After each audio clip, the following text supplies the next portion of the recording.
ein besonderer Ort in einer ganz besonderen Zeit. Ein besonderer Ort deshalb, weil da schon sehr viele entscheidende klettergeschichtliche Ereignisse stattgefunden haben.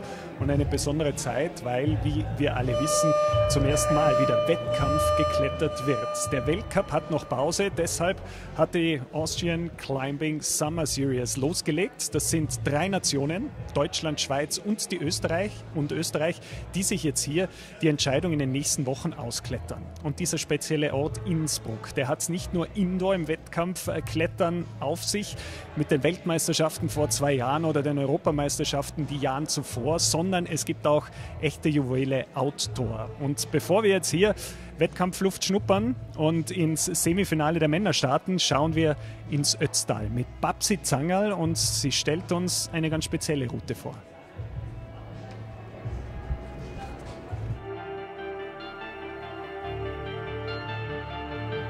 Heute war die Nina Caprese dabei. Nina Caprese was here today. When I come here with somebody who doesn't know Niedersee, these are the routes I like to show them. The route is called The Miracle and is definitely one of the best climbs I know. Routen, die ich kenne.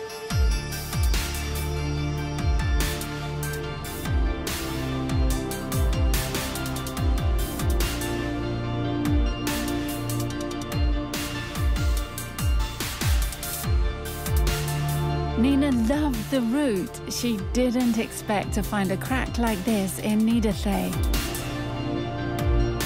The cool thing about the route is that it is obvious where you have to climb. There aren't many options on the face. When you stand in front of it, then this is the route you notice straight away.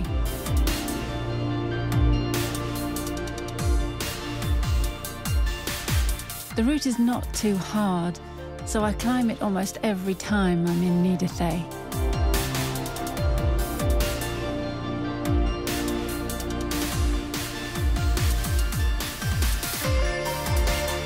There are not many cracks in Tyrol, so it's a special route we have here.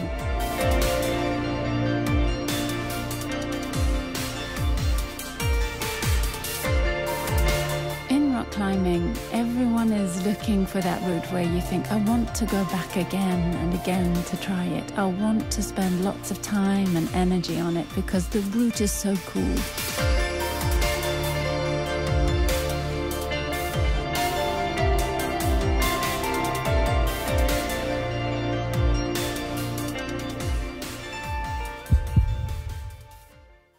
Der Kletterschönheit Tirols jetzt endlich wieder vor die Wettkampfwand und die Athleten, die haben jetzt noch ganz kurz Pause dafür. Natürlich Anna Stör hier in Rekordzeit in unser temporär aufgebautes Studio hereingekommen. Anna, du hast selber das Semifinale der Damen vor wenigen Stunden schon miterlebt. Was bedeutet es jetzt wieder, einen Wettkampf zu klettern, obwohl eigentlich nichts mehr auf Wettkampf programmiert war?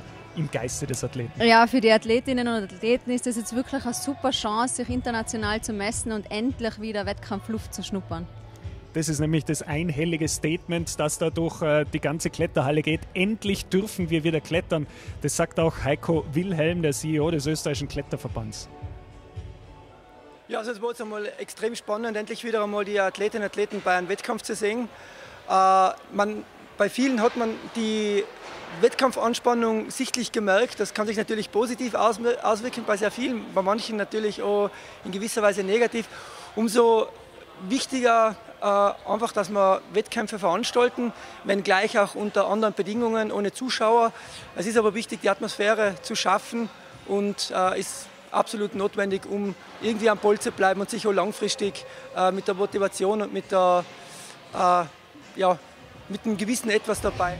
Die Damen haben also schon ihre Top 6 Mädels, die im Finale heute Abend klettern. Ab 17 Uhr bei den Herren geht es jetzt um. Von deiner Sicht aus, wir haben erlebt, dass es immer wieder die Young Guns, die junge Generation gibt, die es mit den Arrivierten aufnimmt. Die sind aber auch schon voll da. Bei den Damen haben wir es gesehen, die Jessie Bilz ist aufgewacht, kam zurück im Semifinale. Was erwartest du jetzt bei den Herren? Ja, bei den Herren ist natürlich der Mann, den es zu schlagen gibt, der Jakob Schubert, mehrfacher Weltmeister, Gesamtweltcup-Sieger, er ist Olympiateilnehmer, also den werden heute alle schlagen wollen und der Jakob wird schauen, dass er sich nicht schlagen lässt. Ich bin auf ein sehr spannendes Semifinale gespannt, auch der Florian Klingler, mit dem ist zu rechnen und natürlich der starke Deutsche Yannick Flöy. Wollte ich gerade sagen, weil es haben natürlich auch die 2 Gastnationen, Deutschland und die Schweiz, starke Athleten aufgeboten. Bei den Damen beispielsweise hat es Petra Klingler geschafft. Jetzt für Deutschland Yannick Flohe, 20 Jahre jung, der kennt Wettkampfluft in Innsbruck. Was glaubst du, kann er einen Jakob Schubert schlagen? Ja, dem ist sicher ganz viel zuzutrauen. Der Jakob wird natürlich schauen, dass das nicht gelingt, aber der Yannick ist bis in die Haarspitzen motiviert.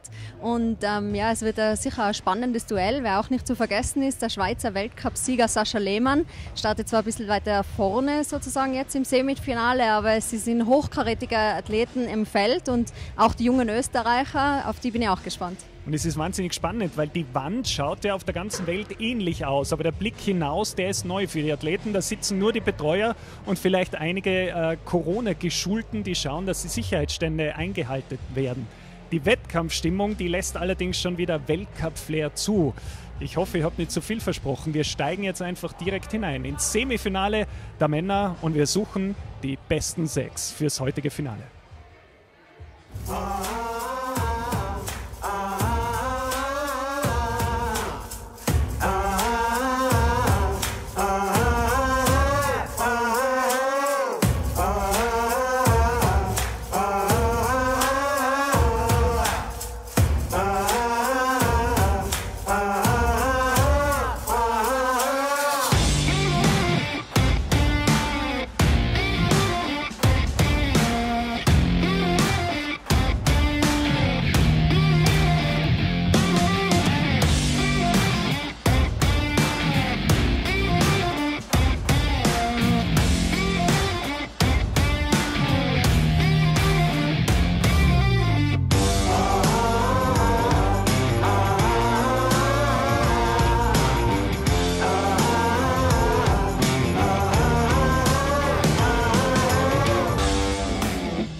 Hello and welcome back to Innsbruck.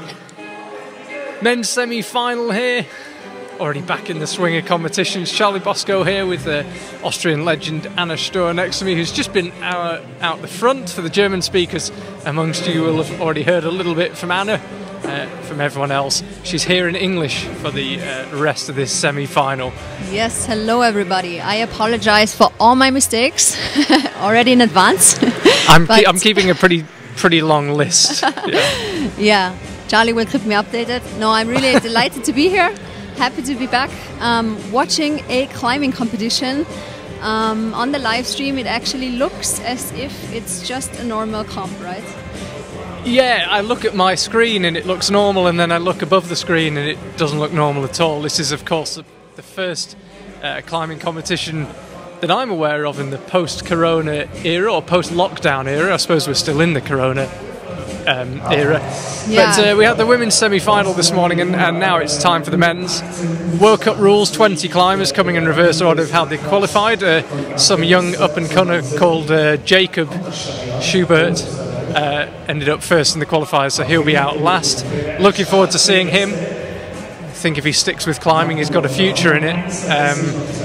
But out first, we've got Christoph Breuer, also of Austria. This is officially the Austrian Climbing Summer Series, but they've allowed 4 climbers per gender, per discipline, to compete from Switzerland and from Germany. So later in the summer, we've got speed competitions and lead competitions, and as I say, there'll be 4 climbers per gender, per discipline from Switzerland and Germany make up the number. So it does have a World Cup feel, and I think if you look at the 6 women that made it to the final tonight, it doesn't look far short of a we have a lot of world champions here. We'll have World Cup winner Sascha Lehmann will join us later today. And right now it's young gun Christoph Breuer trying the first problem, which looks rather powerful. Yeah, a very different set it would seem from what the women had. These boulders don't seem super hard to read, is the way they look. I think we might see some different methods on them, but they're all pretty powerful and all seem kind of straightforward to read. Yeah, in bouldering comps there are always lots of different methods. You always think from the mats, oh, I got this dialed, but then you're on the wall and you end up in a different situation. So it's always interesting to see what kind of methods the climbers will use. Another big difference to the bouldering boulder semi-final for the women is that right now our first problem is on the left-hand side, which is the steep part of the wall, and it makes it a little bit different if you start on a slab versus starting on the powerful part. Andreas Hofherr now has been climbing well outside recently. Boulder probably his strongest discipline. Yeah, he has placed second in the Austrian Cup in bouldering in the Youth A category, so he's also one of the youth athletes out on the field. He also has a brother, Johannes, who will join us a little bit later today, who he is training with most of the time. And yeah, let's see how this boulder works out for Andreas. Yeah, they're both good outdoor climbers. Looking forward to seeing them at this level of competition.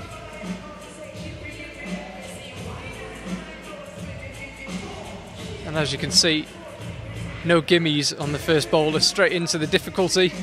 Steep start, as Anna mentioned, and it stays steep all the way to the top. The angle eases off just a little bit on the top half of this boulder. But yeah, tough start, and it doesn't let up on the second one either.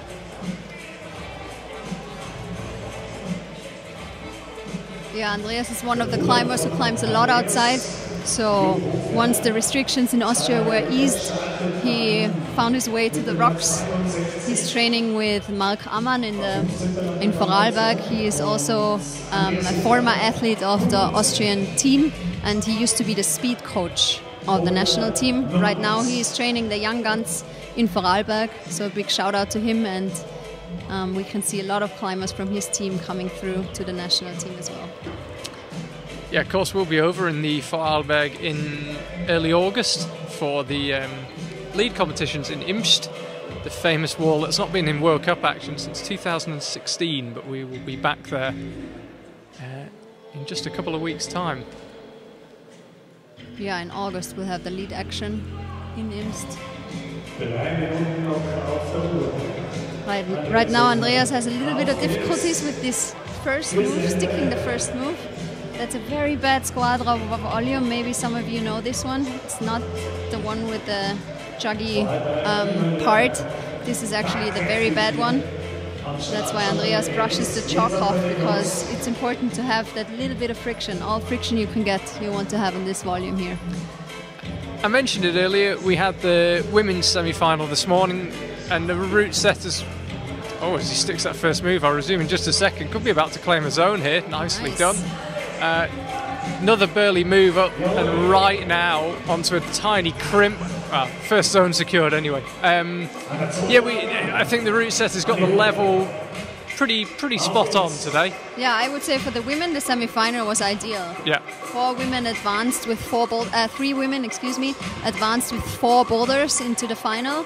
2 of them have 2 tops, and then 1, Mattea, has 2 tops. So for the route setters, I think it worked out nicely. Yeah, and everybody in the entire field got at least a zone, so nobody went away completely empty-handed. Yeah, and it's also, the field is very diverse. I mean, there are a lot of youth athletes here, but we also have world champions out on the mats. So the part of the route setter, or the job for the route setters, is definitely very hard today. So he's got that first move sorted here. Nice one. Just can't get his foot up. Time beginning to run low. Yeah, once he gets the foot up, he kind of, it's harder to stay on the wall because his foot is very close to the hands. That's why he would have to actually rock over this red volume, which is very hard. But he has about a minute left. So time for one more try. Yeah, it was interesting in the men's qualifiers yesterday. We had a lot more tops than in the women's side, and I talked to Matthias Voitzuk, who's the chief route setter for this event, and to Jörg Verhoeven and the other members of the team, and they felt they needed to increase the difficulty for this semi-final, but they had so little time. We only finished less than 2 hours ago, and they had to take the women's boulders down, put these ones back up, and somehow make them a bit harder. So the route setters said they've made all 4 boulders harder than they were when they originally set them. But as I say, they had so little time to adapt. Yeah. To adapt that. Let's see. They've certainly made this one hard from what we can tell so far. About to see boulder number 2 in action. Thomas Podlan will be out next. He's a really exciting climber. That name might sound familiar from Youth World Championships over the past few years.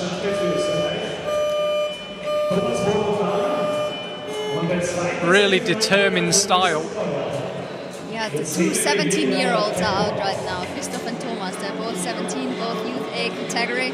And yeah, it'll be interesting for them to actually be able to compare themselves with world-class athletes such as Jakob, Sasha or Yannick Floe. Yeah, Thomas has put on a real show. I remember a couple of years ago here in Innsbruck in the Youth World Championship. He's great. It must have been 3 years ago. Wow. Yeah, it was 2017 already.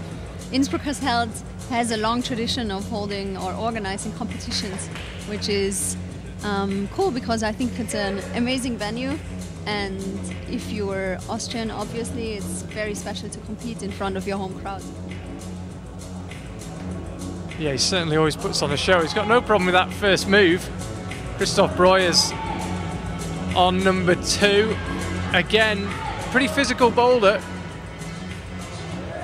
I think climbers that want to top both of these first 2 boulders, if you can get the first one done quickly, it would certainly help, because they're both quite similar. You've got your hands in front of your face, kind of locked off.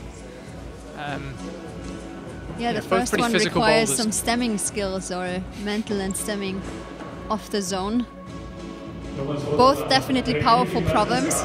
And yeah, it's also about the tactics of these climbers. When you're in the youth category, some climbers tend to have a lot of attempts, one after the other, because they are not used to slowing down during those 5 minutes on the mats. But it's very important to actually take a step back, as these 2 are doing right now, and yeah, to have a proper look at the boulder and try and relax for a second. I guess it's a journey you went on, but when you start climbing, it's the thing you're missing. When you're 17, like these 2 climbers we're watching, it's the thing you're missing, just that mileage, the experience of how to get through a round. Yes, experience definitely helps a lot, especially in bouldering competitions. When it comes to dealing with pressure, you always know who is climbing in front of you, who might have topped the boulder. All these psychological issues are very important in bouldering, and when you have experience, it definitely helps a lot. And Christoph is looking really solid right now. He's looking really good on this second boulder. Actually be able to get the top. He has it with one hand, but obviously he has to control it with both. So the top is a whole of that blue volume, including the crimp. Maybe he can get a toe hook somehow. I reckon a toe hook would help him control this top hold. But that was a strong effort. It's definitely something not right in his right leg. Is it just cramped from being in a really uncomfortable position? Christoph is also one of the climbers who climbs a lot outside. Really enjoys rock climbing, and that definitely helped him during the times when the gyms were closed. Thomas is doing the move to the zone easily. Really good job. And now, yeah, that heel kind of presses back. Yeah, it's pushing your hips away from the wall. Tricky. Yeah, you can definitely see that the boulders are a lot harder than qualifying. Even if you just look at the results from yesterday, a lot of tops all round on the men's side. So this could well be the final attempt. 5 minutes ticking by quickly. You can see there's a couple of catches on that bottom right yellow volume. It's not actually that many moves, this boulder. Well, it's hard to get his foot actually on the foothold. Good job, I can see. Come on now. Yeah, this is exactly the position he was in before, but he couldn't quite find a way to stay there.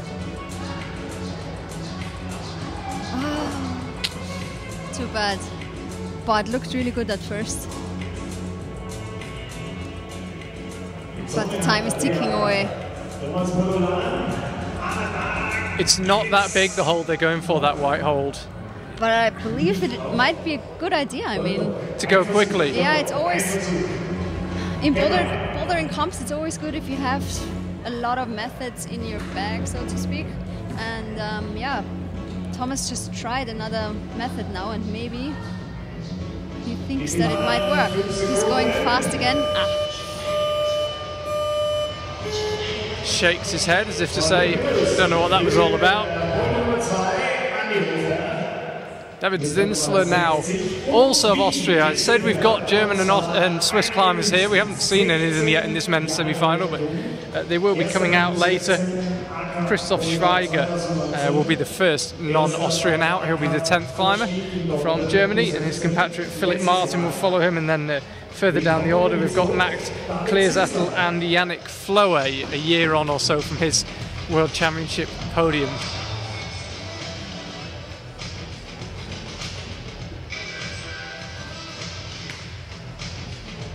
David is a very powerful climber. He already wanted to control that hold with one hand. I believe he should try to have his second hand there too. So Andreas Hoffer is out on number 2. As I say, they're not dissimilar, the boulders. Quite sloping holds. Quite similar position, kind of having to lock off quite a lot on poor slopers. Although one is very dynamic, the other one's rather technical. So yeah, it'll be interesting to see the different methods from the climbers.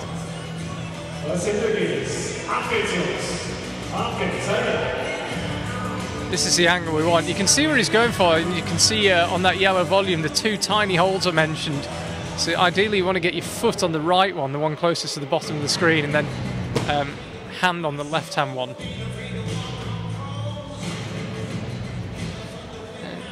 Rather heavy landings for David.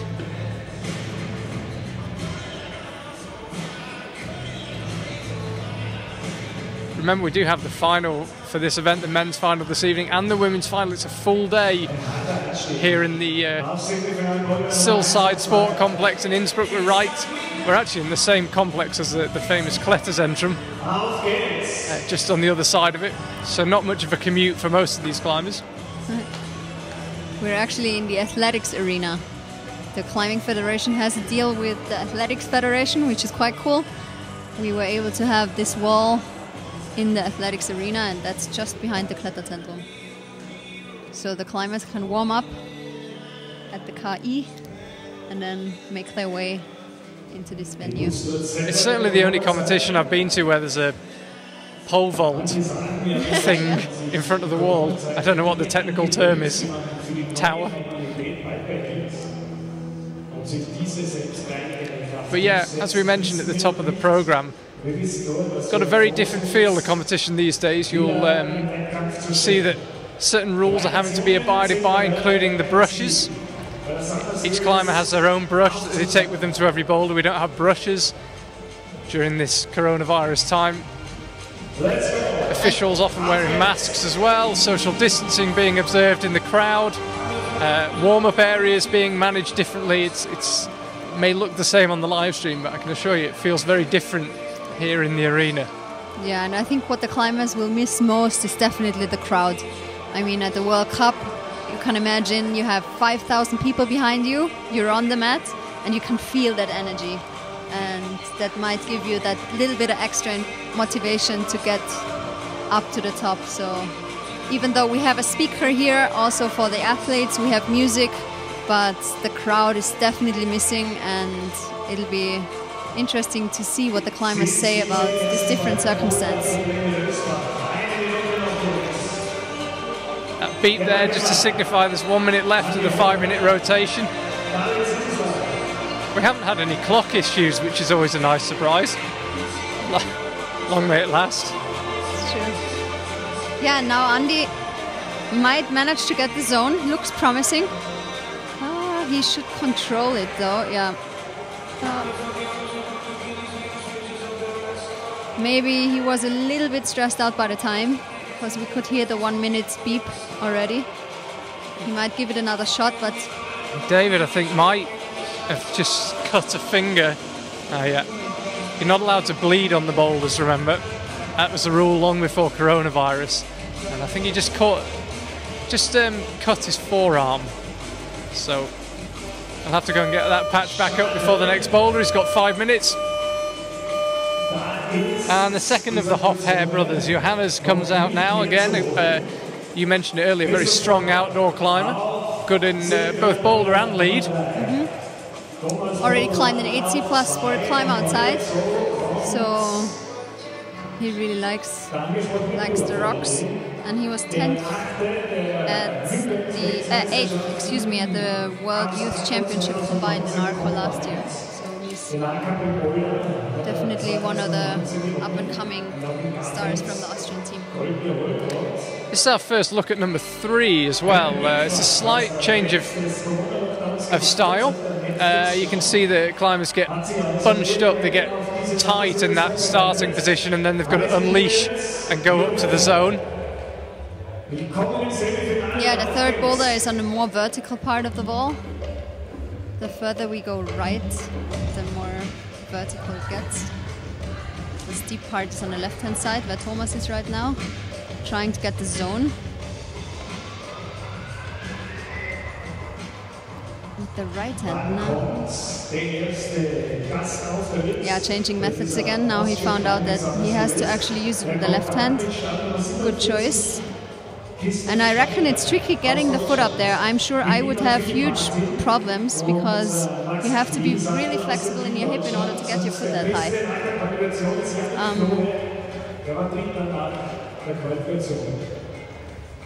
God, I'd have no chance. Pardon? I'd have no chance. I can barely ride a bike, I'm so inflexible. Yeah, it'll be interesting to see how Jakob deals with it. He sometimes has minor problems when it comes to flexibility. Christoph sticks the first move to the zone quite nicely. Good job. Maybe we'll see. Yeah. He was having a look at that move, but never really went for the hold.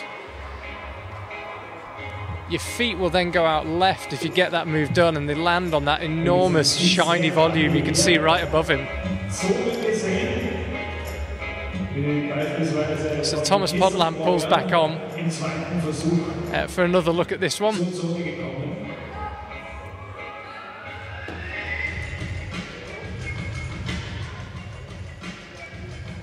can see there's only 5 holds on the boulder, but there's so many ways you could move, so many micro movements, and we've seen every climber on this so far get spat off seemingly at random.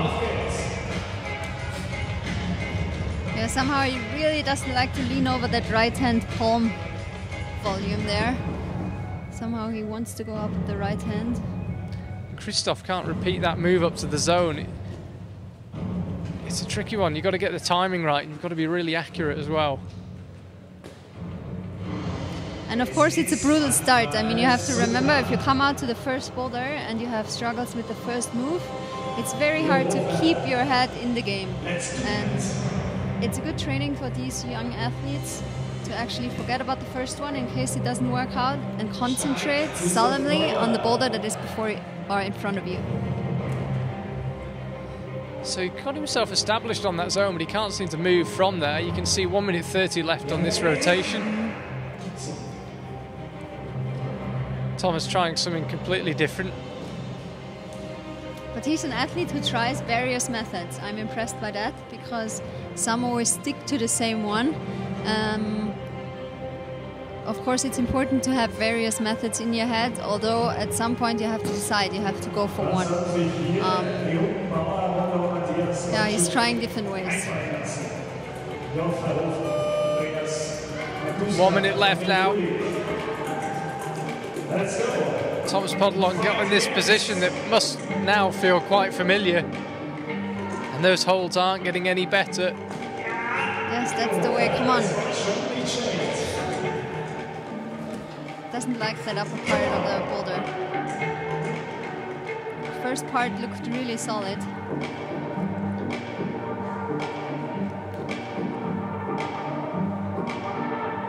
So Christoph Breuer had enough of number 3. Thomas Poddan struggling to get back in the position he was originally in. Gives it one more try. He's also a lead athlete. He has had various finals, youth finals in lead. So he has a lot of endurance, as you can see. Did a lot of tries in this one. So no top so far. Had it not too far off on men's 2, but the other 2 boulders not really seen anyone at the coming close to the top yet. No, and as you already said, the qualification was slightly easier. So the route set has decided to have a tough semi-final, and that's what we can actually see right now. These are all athletes of the Austrian youth team. So of course it's hard for them if they come out and have these hard set of boulders in front of them. But I'm sure they'll manage. Lawrence Burgersdorfer now has just got underway on number 1. Andreas Hofher on number 3. And again, has a tentative look at that move out to the volume. But David looks solid on the second one. Hard to get the foot across though, or the foot up onto this yellow volume. It's a really cool opportunity for these youth athletes to compare themselves with world-class athletes such as Jakob Schubert, Sascha Lehmann, or Yannick Flohe. Yeah, we've got some truly world-class climbers to come in this semi-final. Looking forward to seeing Sascha, as ever. Me too. A little bit up and down, you never quite know what you're going to get from him. But if he's on form, he's a real contender. And Jakob is always on form.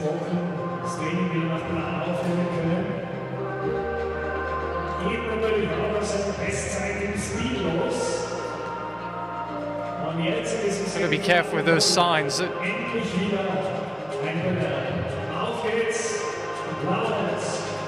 So he's got the right hand down. Try and creep his right foot around it to the second of those screw-ons, and as yet no one's really got established in that position and looked like they could stay there. And I think David has decided to put his chalk on to take it with him and on his next attempt, because maybe he feels like he could use some chalk up there.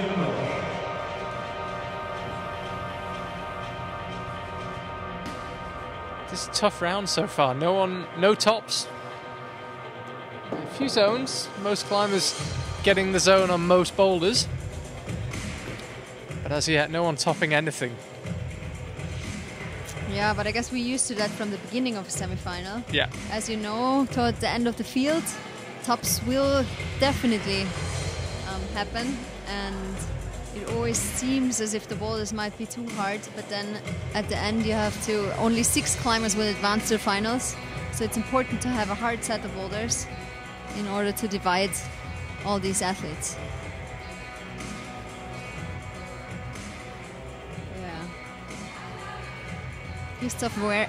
David, is wearing his chalk right now. Top with one hand, just like Andreas, but he has to get the second hand to the top. Wow, nice one. That's the first top of the semi-final. Got himself looking really solid. The crimp on that yellow top hole is, the blue top volume, is pretty terrible, but it was just enough to get him steady. Yeah, that was a really good job by David, and it was also interesting to see that he decided to wear his chalk. Maybe that might have been the difference for him, who knows? So there we go, first top of the semi-final. We were just talking about how we didn't have any, and suddenly someone delivers one. Andreas Hoffer really struggling with the push on that third boulder. Right foot slipping off every time he tries it. And this will be interesting for the ones in the transit zone right now, because everyone hears the speaker. They know that David topped the second boulder, and it will definitely make a difference for the next ones coming out, because they know that it's possible. And they know that their teammates, who they're training with, actually did it. So, yeah, all these psychological aspects are really interesting when it comes to bouldering competitions.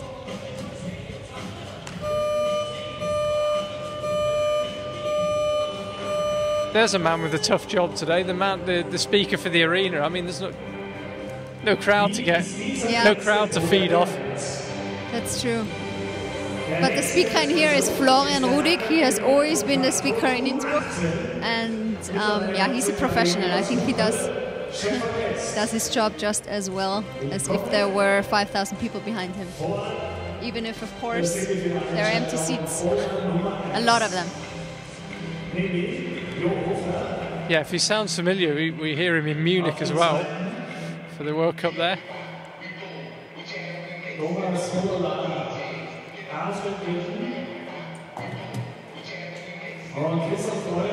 So, and now for the first time we have 4 boulders. 4 boulders, first chance to have a look at this slab. This is a really strange start. I initially thought they hadn't put enough pieces of tape on, but there is actually, as you can see towards the top of the shot there, a tiny little screw-on jib that is one of the starting holes. And you can see he's got to get 2 limbs, presumably his right hand and right foot, on the upper volume. Nicely done so by he's Gustav. not, even if he's not in an official starting position. Now he is. Now he is, yeah. The number of pieces of tape corresponds to how many of your limbs you have to put on that hole, so you can't just spread them out across the holes. It's got to be 1, 2 and 1. And he secured the zone already. And I saw you chatting to some of the route setters about this boulder earlier. What were they telling you?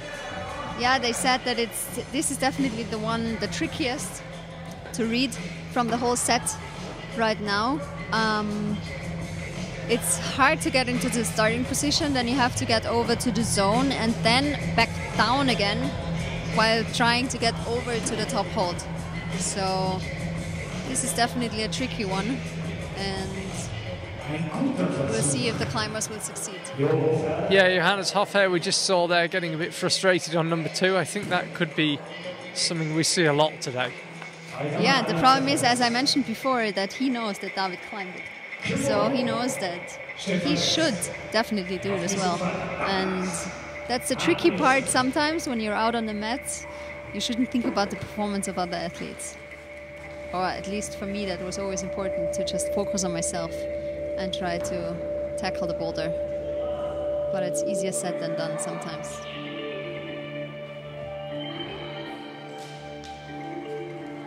Whoa. Thomas Podland Thomas sticks holding it, the first swing. one to do so. So you can see it, I mentioned it briefly earlier, that enormous dual texture volume.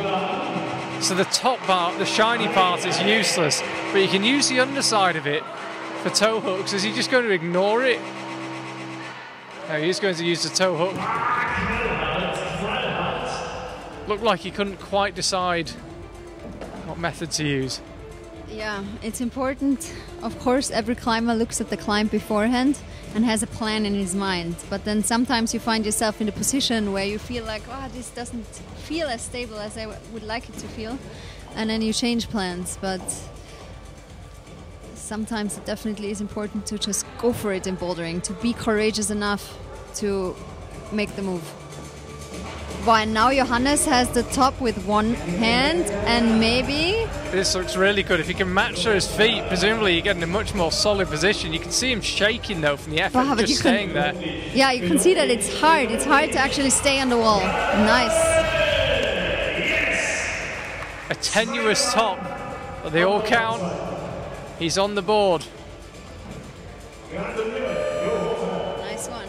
The buzzer sounds to say 1 minute to go, so used up 4 minutes there. And you can see he only matched the top hold with the left thumb. But that's fine. I don't know how you feel, Charlie, but I'm sweating. It's so hard to watch climbing comps for me. I'm always really nervous, but I really enjoy it. I think I think it's really cool from the Austrian Federation that they managed to pull it off. It was not easy to organize this comp due to all the requirements, all the restrictions. At first, only Austrian athletes were allowed, but since the numbers in Germany and Switzerland were good enough 2 months ago, the Ministry of Sport decided to invite 4 athletes per from Germany and from Switzerland as well. Of course, it's a pity that not the whole world can attend, but yeah, I'm happy for these athletes that they can be out on the mats competing again. This was Stefan Rest. We didn't see that much of him. That was his final attempt. Yeah, now Jan-Luca Posch is out. He's definitely one who has a lot of World Cup experience, and he's definitely very disappointed from his performance yesterday. So he'll be really motivated to show what he has in him. Yeah, I believe in the end only 23 men took part in the qualifiers, so virtually everyone gets another go today. But yeah, I don't think he was happy. He could certainly make the final. He's of that caliber. Yeah, I mean, Jan-Luca was in the studio block final this year, 2020, so he was very much looking forward for the season to start, as of course everyone else, but he was feeling in a good shape. And yeah, of course he wants to show that he has, that he can climb a lot better than he showed us yesterday. If you're just joining us, welcome to Innsbruck, welcome back to competition climbing. It looks the same, it doesn't feel the same here in the arena, but it's nice to have it back in any form. Charlie Bosco here with Anna Stohr alongside me. Live in Innsbruck, beautiful day outside, and that heat just beginning to come into the arena, I feel. It's warmer than it was for the women's semi-final. It's definitely warmer now than it was in the morning, but remember when we had the comps at the Marktplatz? That was always outside, of course. On a day like this, it's a lot more fair if we have it inside. Even if the scenery is not as nice, we can't see the mountains right now. But yeah, for the athletes, it makes a huge difference whether the sun is on the wall or not. So everyone has the same conditions, which is good. Yeah, and also Lawrence, he knows that this boulder has been topped by Jo and David. Being a taller climber looks like a disadvantage on that one, though. You think? It's always so hard to say. It looked like there was a lot of him to fit into a small space. It's definitely harder getting your foot up on boulder number 2. Although it's easier to reach than to the last top hold. So hard to know. On the third one, for example, if you're too small to get the toe hook in, then that's also not that great. So it's always hard whether tall climbers or small climbers are in advantage.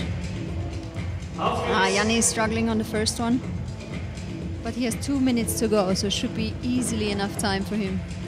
Still just one boulder been topped, boulder number 2. It's been topped twice. None of the others had a top yet, including number 1, of course, which has now got its 8th climber on it, so it'd be good to see a top of that one soon. Yeah, one of the venue MC just mentioned him, David Zinsler, one of the 2 climbers who got number 2 done. Foot slipped, very tenuous, the top section of number 3. Yeah, they don't really like the toe hook yet. Seems like David tries to avoid it. Have you used that big dual texture volume? You've climbed on that? Yeah, every now and then, but... I mean, can you get anything from standing on top of it? No, really not nothing? At all. Okay. It really doesn't help. In this case, you can't put any weight on the dual texture. 1 minute to go for these climbers. Sorry, I was just shouting because Andy was jumping across the slab. Oh, that looked difficult. Now Laurens is trying to get the top of boulder number 2. And now you could see that it could be an advantage to be a taller climber because he can reach it, but not 100% sure if that's the way. Yeah, I wouldn't imagine he could match with his feet down there, so he's going to have to get them up. And he has a hard time getting the foot up. It's all about hip flexibility there. It's... yeah, didn't work out this time. So only one climber still attempting his boulder. He's got 6 seconds to go. Yeah, not enough time for Andreas. He's finishing his round with 2 zones, no tops.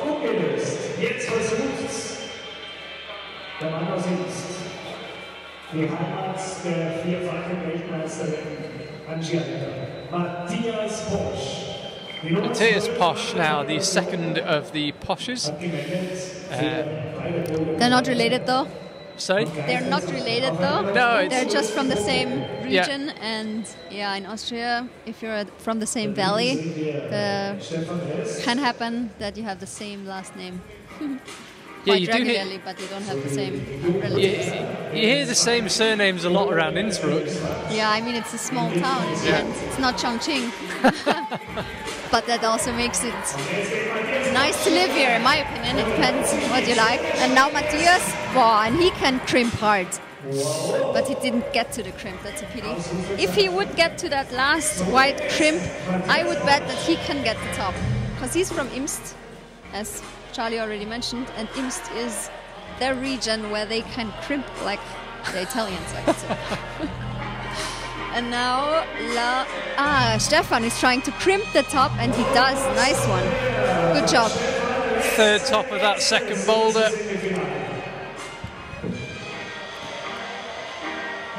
You can see that tricky first move on boulder 3 as well. Just got to be really accurate. Yeah, now this move is very tough for Johannes as well. You have to commit, you gotta go for it. Otherwise you can't hold it. And then there's the tricky start of boulder number 4 where we can see Thomas trying to reach the zone. No one really made a lot of progress on this boulder. Climbers getting the zone, but not really getting much further than that. Thomas Podland not on the zone just yet.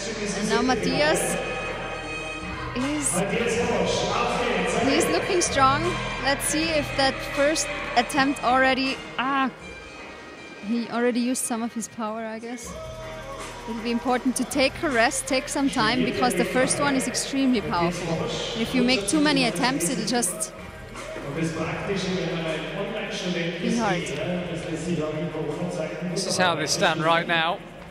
Obviously very early days. First non-Austrian will be out in a couple of minutes, Christoph Schweiger of Germany.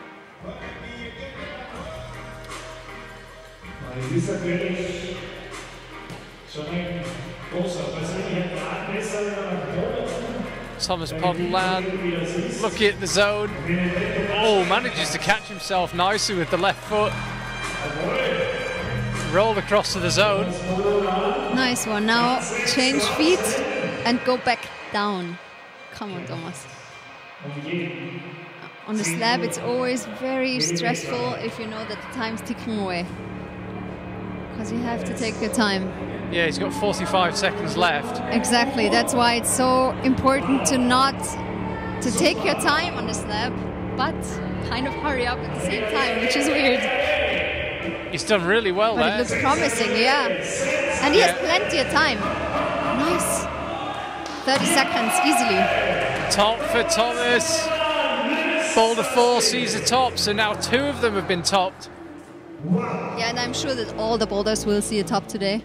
I mean, this is the first half of the semi-final. Of course, the favorites, the ones to beat, will be out later on.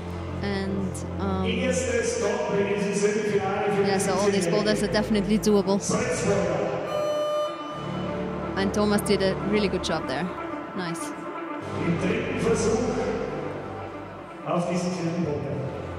Not long left on this rotation.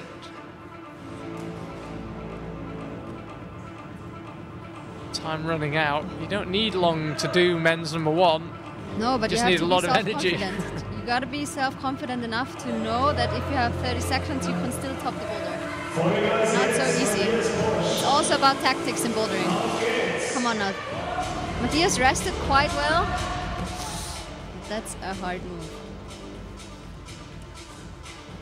So no tops on that one. No tops on number 3 either. 17 seconds of this rotation left.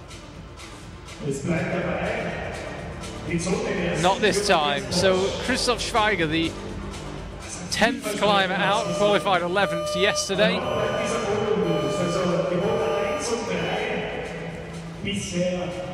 His compatriot Philip Martin will be out after him, so 2 German climbers in a row. And we've got another one of it, another 2 later on, as I mentioned earlier, Max Kleersattel and Yannick Flowy, and a couple of Swiss climbers as well, Sascha Lehmann and Dylan Chuat.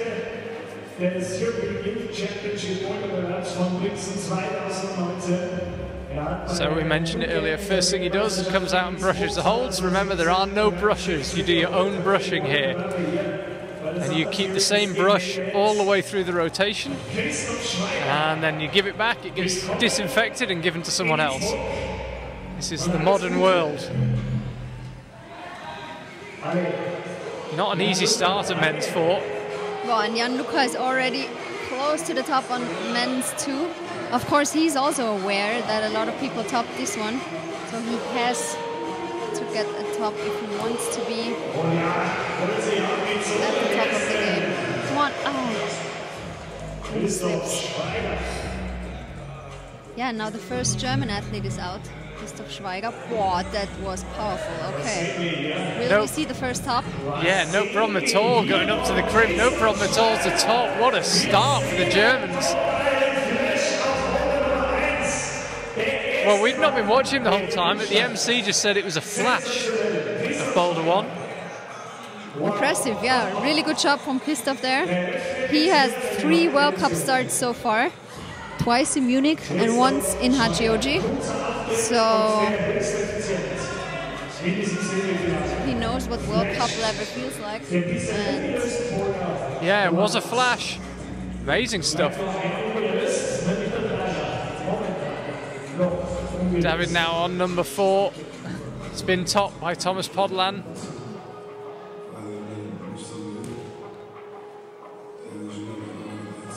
So once again, it's all Austria on the stage. The Christoph Schweiger backstage. He flashed number 1, first climber to top it. Yeah, now Yanni really wants to get the top of number 2. He knows that some of his teammates already topped this boulder, but he's having a hard time. He also used the heel instead of the toe on the right-hand side. Not sure if that's a good idea, but maybe it'll work out. There are always various methods that get these climbers up the wall. Okay, Lawrence is doing it statically, the move. I think David jumped to this hold. Nice, good toe catch. Nicely done.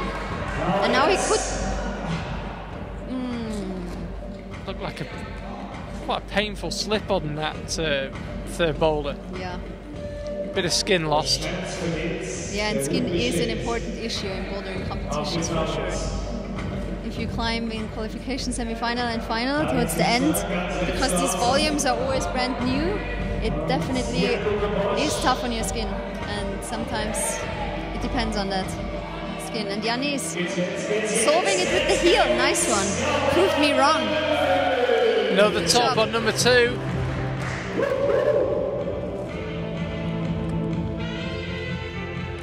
That one's seeing quite a few tops now. Not quite a majority of climbers doing it. 4 out of 10, so 4 climbers so far topping it. Well, and really interesting that he's actually sitting on his heels. Wow. Didn't look that comfortable, but it was comfortable enough. Yeah, it worked out for him, so definitely the right beta for this guy.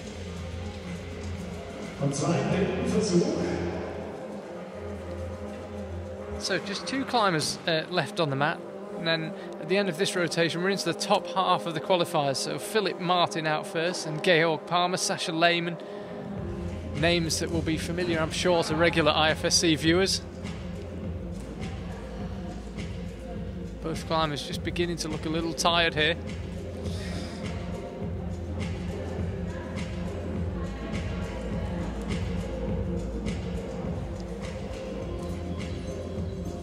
I think that might be that, yeah. Now only David back on the wall. Wow. Yeah, Thomas, you solved this one quite nicely in a very, very slow and smooth way. But it's hard if you're on the slab and you want to advance and time is ticking. Not easy to keep a cool head. So Philip Martin climbing gets his semi-final underway. Matthias Posch next to him.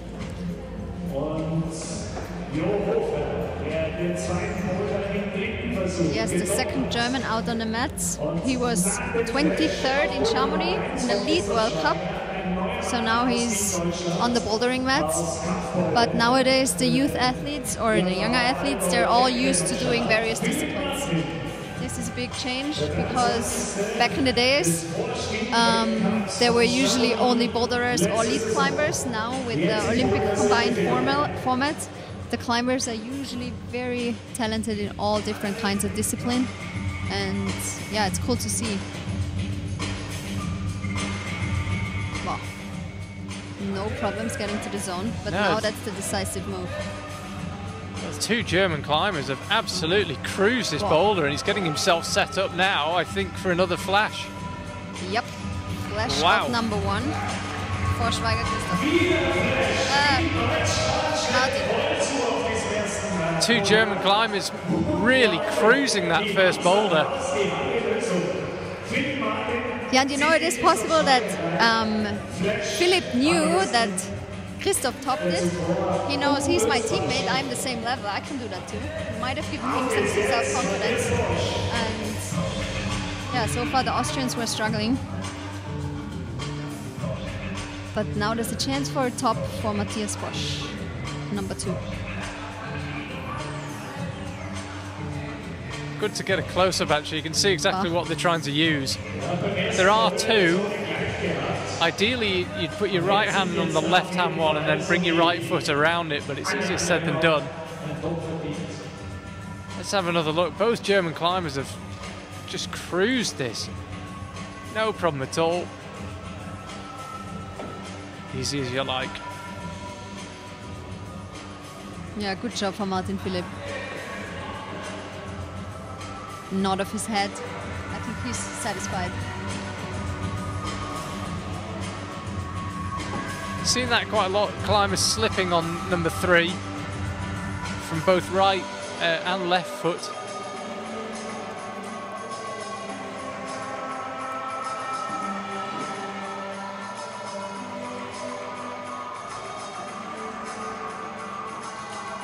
That number 3 is still the only boulder not to have been climbed.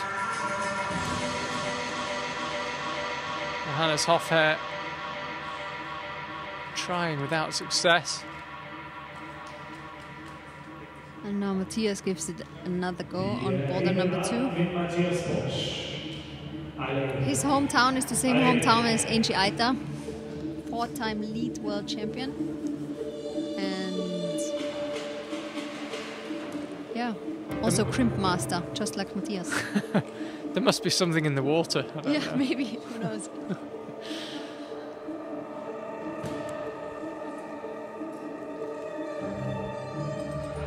Now Stefan did the first move to the zone easily on boulder number 3.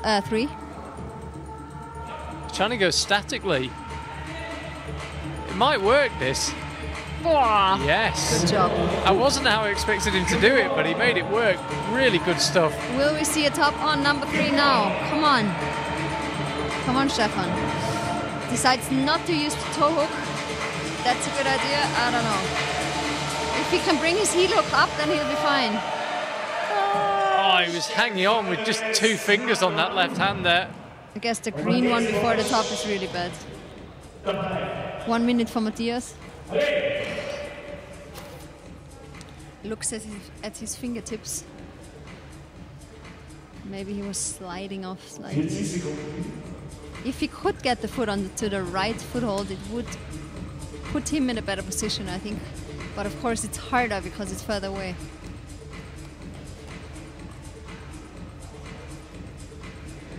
So they'll try again. Time beginning to become quite a factor. And all three climbers simultaneously decide that enough is enough.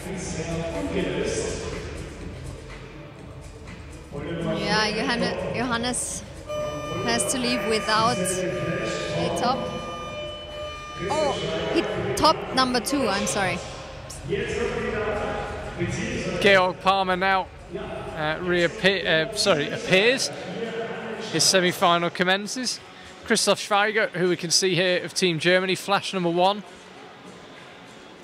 We mentioned earlier about climbers now being both boulder and lead athletes. Do you think it's, as you get older, you lose power, as I understand it? Do you think it's a logical thing for boulderers to become lead climbers? It seems like you're doing a lot more lead climbing these days. Yeah, my lead climbing has a different reason.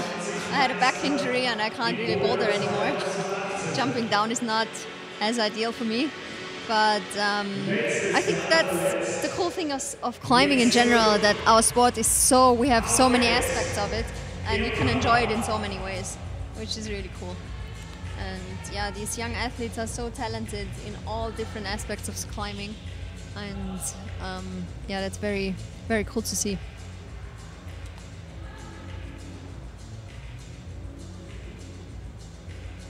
Christoph Schweiger making pretty light work of number 2 so far. And just like that, he falls off. Got himself into the position quite well, though. Yeah, it looked good until the zone, but then he has to slow down a little bit and actually put his feet on the right-hand side. He's taking a good look now on the problem. And Georg Palmer is about to start. Come on. He was injured last year. He had a wrist injury and is now happy to be back on the mats. Another all-rounder. Yep. 17th in the World Championship here in Innsbruck a couple of years ago in the lead. Yeah, and 21st in the Bouldering World Cup in Wujiang. So he has semi-finals in lead and bouldering. And another top. That is 2 boulders, 2 tops for Christoph Schweiger. He is making light work of these boulders. Yeah, good work for Christoph. It looks as if boulder number 2 is the easiest of this set. Then number 1 maybe. We've seen a top on the slab and we have not seen a top on boulder number 3.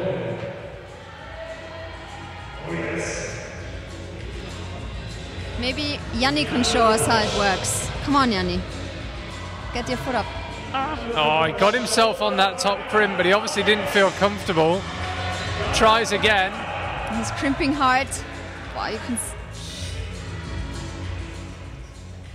Wow, but it's really not a good crimp. This one, yeah. Lauren's trying hard on the slab.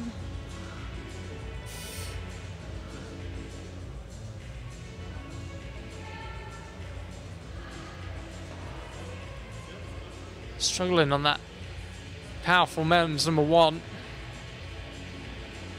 Yeah, having a hard time with that first tricky move. Just like the other Austrians. We've got a World Cup winner out next in the form of Sascha Lehmann. First Swiss climber of this semi-final, first of 2.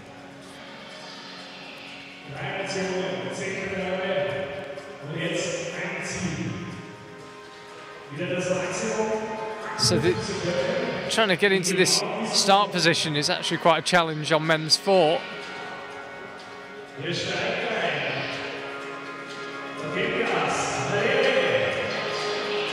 One minute to go on this rotation.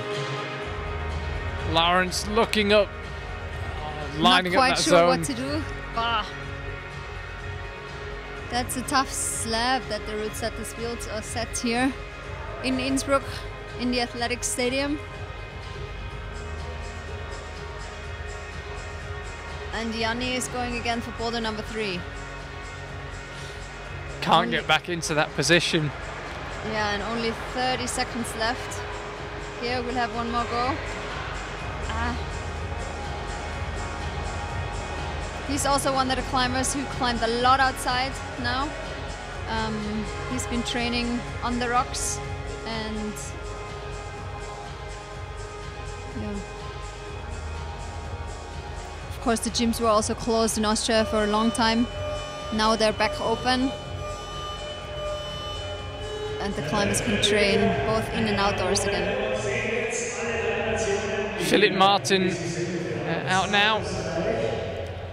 Very strong German climber. Flashed the first boulder.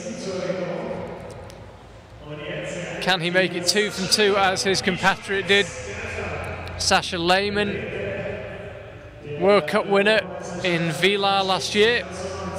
Yeah, and all 3 nations are now out on the mats. Austria, Germany and Switzerland. We mentioned him earlier. Look, always fun to watch Sascha. It just, who knows what we'll get. Yeah, definitely. We'll see. When he's on, he's on.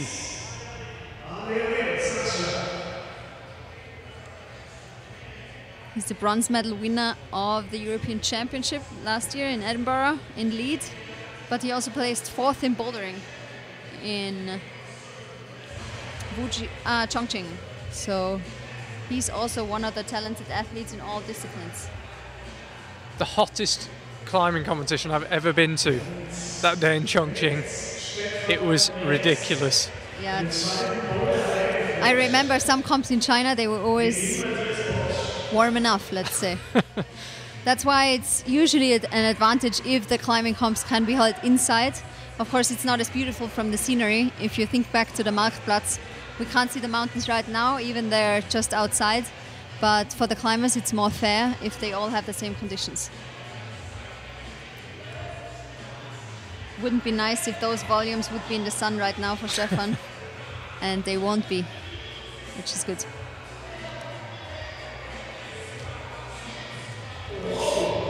Trying to do it dynamically. The way we often see this where a climber does a boulder and they make it look easy, but the way Thomas Ponderland did it was so smooth. Yeah, and he did it slowly. Yeah. That's a big difference to all the other climbers so far. Everyone's trying to jump to this zone on the slab. And Sascha's trying to jump too on the first boulder. And you're actually supposed to do that, so that's the difference. It's something you hear. I watch all sport. The greats always look like they have time. Really good people look like they've got it. It looks like it's slow motion. And Thomas Ponderland was a good example of that. The way he did that boulder, it just slow, it was smooth. It looked like I could do it. Yeah, especially in the slabs, you have to take your time sometimes. Yeah. It's important to not rush it. And now we can see a top on boulder number 2. If he's able to match it, come on. Could be 2 tops on 2 boulders for 2 German climbers.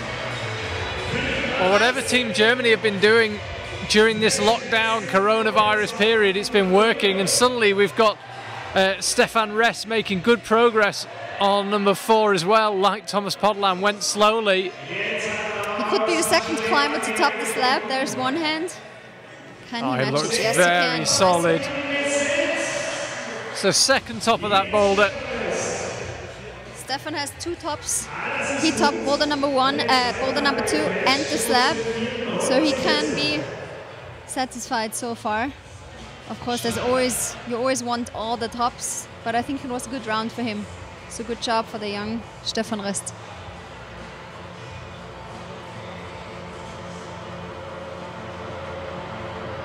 It's another look at how he did the last move.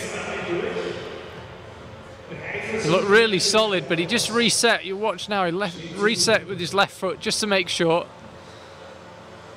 Nicely yeah, done. There's the smile and the fist. Nice job. And there's the job from Martin Philipp again. He topped boulder number 2. That's the boulder that has been topped the most in this round. We've seen 6 tops so far on boulder number 2. Not seen a lot of Sasha Lehmann on number 1, but here he is. 40 seconds left. Oh, he's trying to jump to that hold. Just like Thomas did, I think, at the beginning of the round. Definitely a harder method. But if someone can do it, then I reckon it's Sasha. That's how they stand right now. Everyone down to 7th place with a top so far.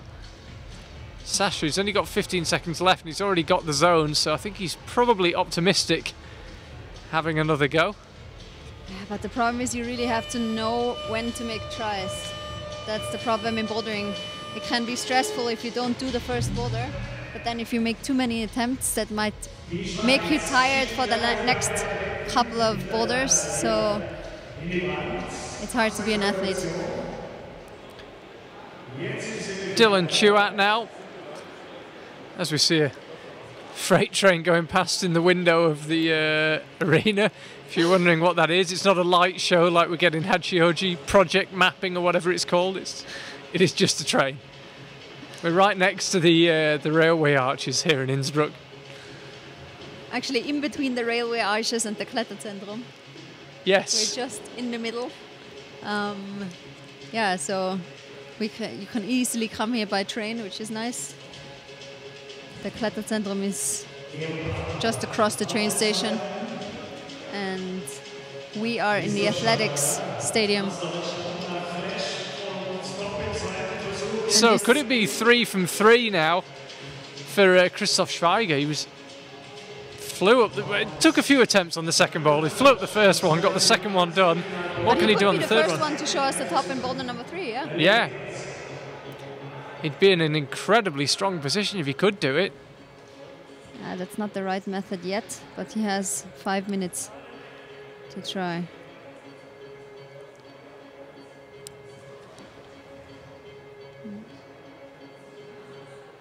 Come on, Georg.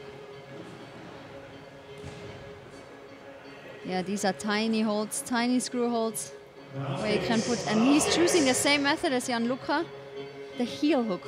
Wow. Great flexibility to be able to do it. Wow, I would never want my heel up there. Oh. I'm not sure, yeah.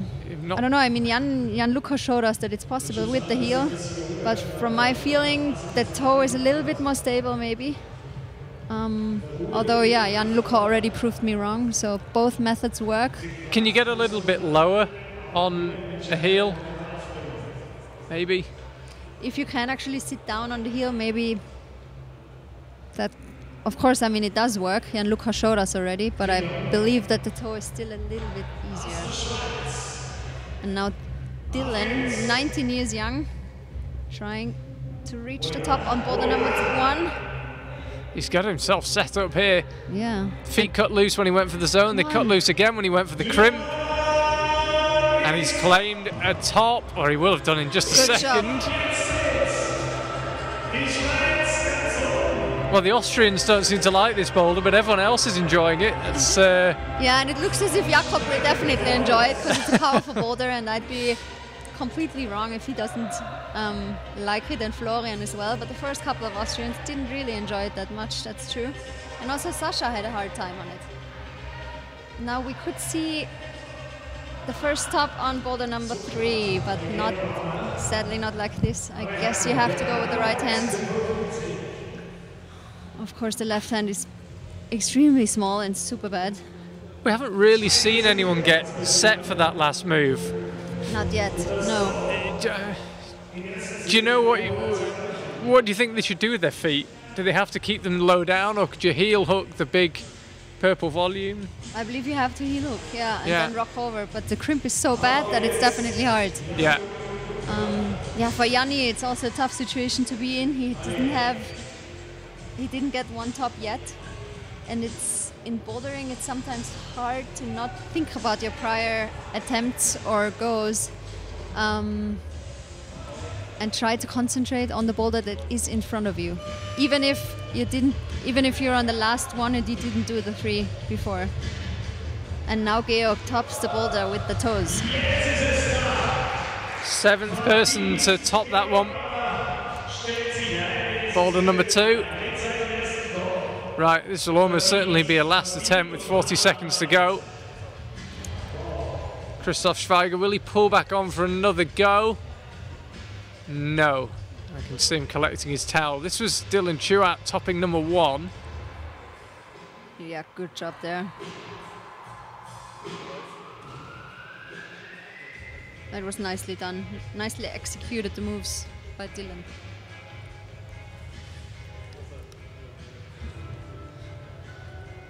So we just have 10 seconds of peace and very serene music rings out around the arena. Max Kleesattel out next. There's Sascha Lehmann. He will attempt number 2. 2 Germans, 1 Swiss, 1 Austrian out on the mats. Boulder number 1, we have Max Kleesattel from Germany. He has 3 World Cup starts so far, 21 years young, and the 10th at the European Youth Championship in bouldering in Slani.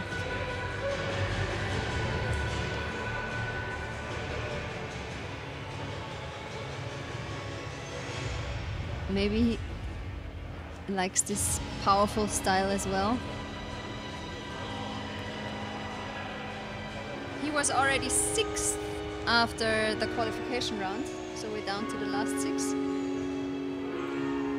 Yeah, no, I don't quite know where this semi-final's gone. Actually, it feels like we've just started. Yeah, it goes by quickly. And I'm sure we'll see a lot of tops in the next couple of minutes or half hour. Be nice to see one of number 3. This is Sascha Lehmann. Ooh, the feet popping off. I couldn't quite believe that. That's, of course. That was an amazing day when he won his first World Cup in Villars. Yeah, in front of the home crowd. I mean, that must be, or that yeah, is an amazing feeling. One of only 2 live streams in the last 5 years I've watched from home. I wasn't able to make it to Villars, but it was, amazing. Yeah, definitely a very talented climber. He has just climbed a lot outside. I spoke to him briefly before the semi-final round. Of course, there are lots of climbing areas in Switzerland. Just climbed a couple of 9As, and it's definitely... Couple of 9As. Yeah, apparently. The latest one in Raoul, which was first ascended by Cédric Lachard, another Swiss legend. And now he's here joining us at the Austrian Climbing Summer Series in Innsbruck. Yeah, and it is a series. We've got another show exactly the same next week, another boulder competition, exactly the same format, I believe exactly the same times. And then, as I mentioned earlier, 2 events, 3rd and the 6th of August in Imps, 2 lead events. And now Sascha definitely wants to get the top on this one. He knows that his team colleagues and other athletes have already climbed this one, so if he wants a chance to be in finals, he needs to get the top on boulder number 2. Come on. Yeah.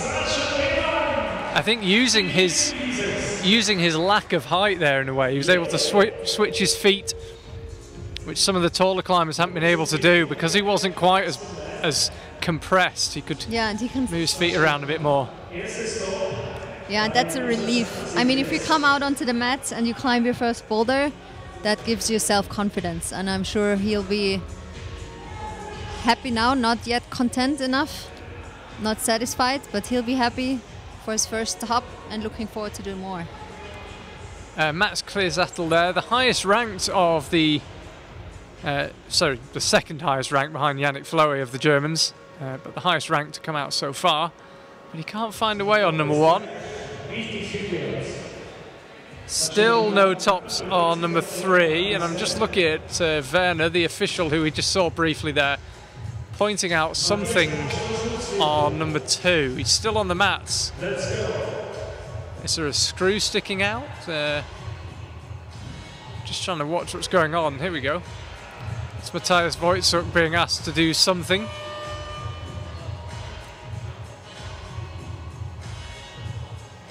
He's brushing the hold. Good thing that Sasha topped it, so he has time for this technical incident. They don't have to move the comp. Come on, Max. Yeah, he sticks to zone. And the decisive move is right now. This is the hardest part of the boulder. Can he do it? No. Too bad for Max. He just can't get himself in a position to go for that one. And with 20... always... Excuse me. No, I was going to say there's very little time left for another top, but go on. Yeah. I just wanted to say that there is always some crack sequences. On boulder number 3, for example, it's definitely that last move. Getting this top on the slab, you have to move to the right. Oh, will you do it now? 5 seconds? Come on. This was the most promising attempt.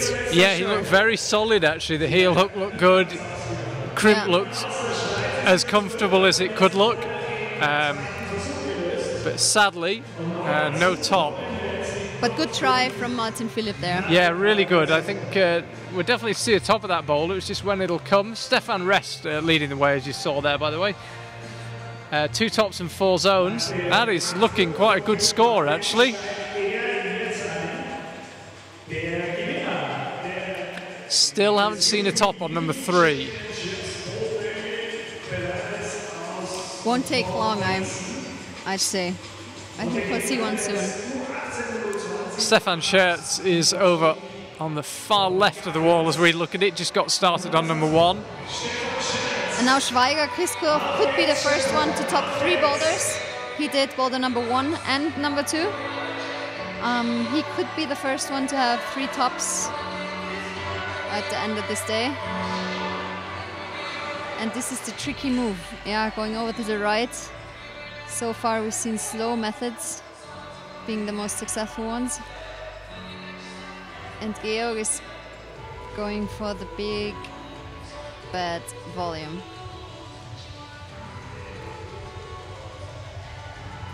Stefan Schertz, another climber who's been climbing well outdoors since the lockdown was lifted. Yeah, he's always climbed a lot outside, and he used this time wisely and spent a lot of time outside of Innsbruck. He lives in Innsbruck. He is originally from Lower Austria, but there are so many climbing areas close by, and we're very fortunate to have so many rocks just outside town.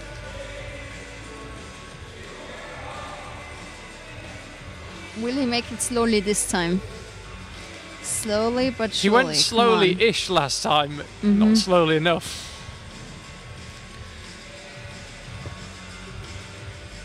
Interesting to see that sometimes the powerful climbers have problems on the slab, and he was definitely, Christoph was one who flashed problem number 1, which is a powerful boulder, but is struggling on the slab. And now there's Stefan. Stefan, oh, he did really well on that rock over. Got the right foot solid, he's got the right hand solid. This looks pretty promising. Had to commit to the top, but did it. Claims the top. The first Austrian to top boulder number 1. Good job to Stefan. And now we have Dylan on boulder number 2. But he doesn't have quite the right method yet. We saw Lawrence try this way too, but it didn't work out, and I'd be surprised if that would actually work. I think you'd have to get your feet onto the yellow volume. Yeah, he's trying, but it's hard. I mean, you have to be flexible in order to get the foot across. Ah, not quite. Dylan, Georg and Christoph are still on the mat. There's the top of Stefan Schertz. Nicely done.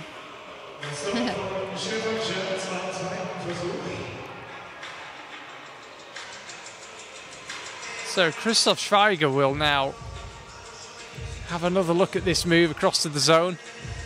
He's already got the zone. He needs to stand up in a controlled way. Yeah. Just like that. Yeah. Perfect. And swap the feet if That's possible. what we're talking about. So Thomas Podlam, when he was the first to top it, managed to just switch the feet. Oh, and that is how you do it. Oh, let go of the zone. That's too bad. Maybe Dylan can show us a top on boulder number 2. He's trying hard to get his feet across. As you can see, it would be the ninth top of the boulder if you could do it.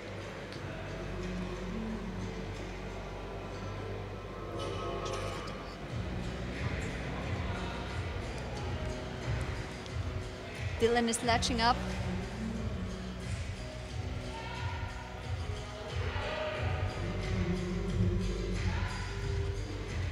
For this last move. He has a hard time getting his feet across. Oh, and time's up. Too bad. Georg Palmer just jumped down and gave a big smile. I was about to say to the crowd, there's not much of a crowd here, the coaches.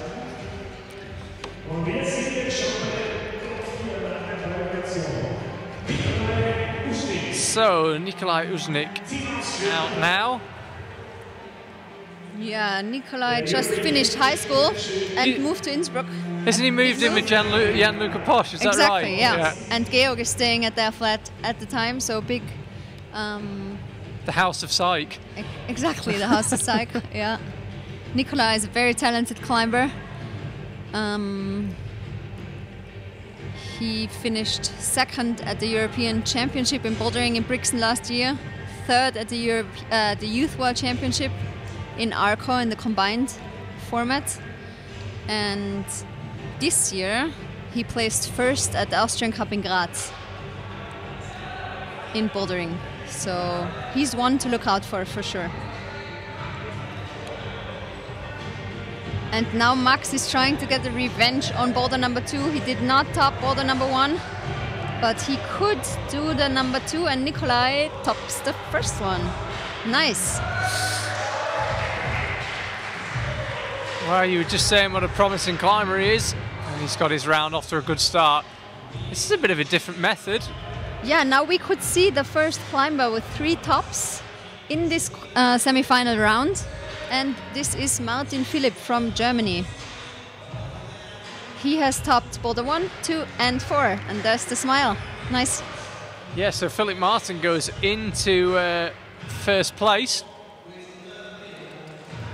Sasha Lehmann is back out on the mats. He's on number 3, there he is. That was the top from Nikolai Uznik on number 1.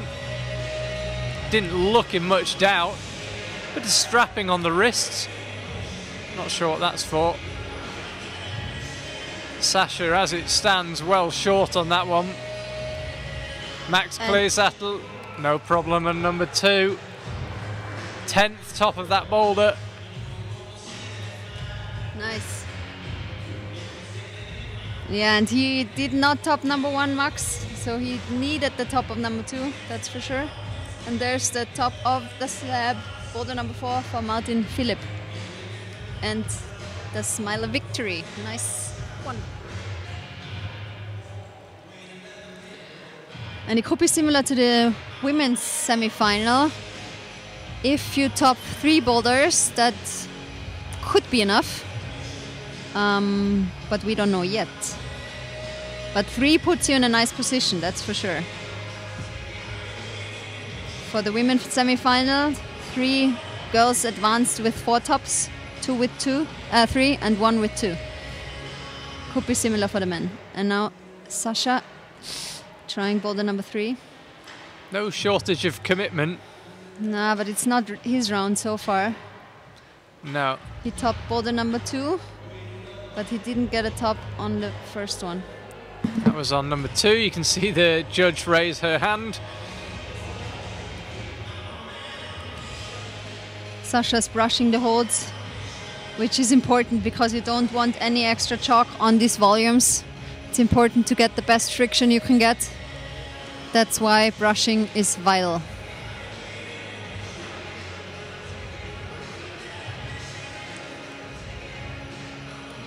few of the athletes now beginning to walk back into the seating area and compare notes.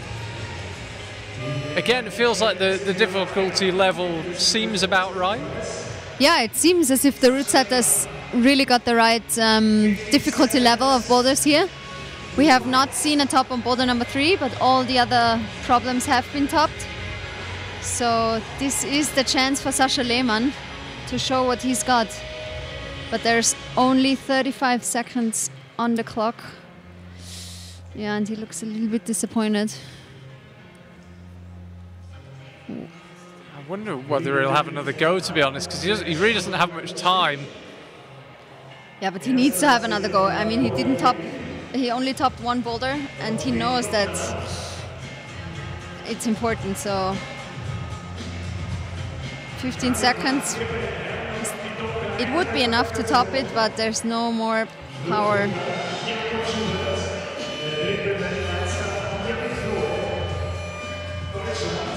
Yannick Floe now out. I mentioned it earlier on, he was on the podium in the World Championships last year in Hachioji. Yeah, definitely his biggest success. He's one to look out for in the future, that's for sure. He showed that he's super talented. And he also placed 3rd at the Studio Blockmaster, the only comp that's been held internationally this year. So it'll be interesting to see what level of fitness he's got right now at the Summer Series.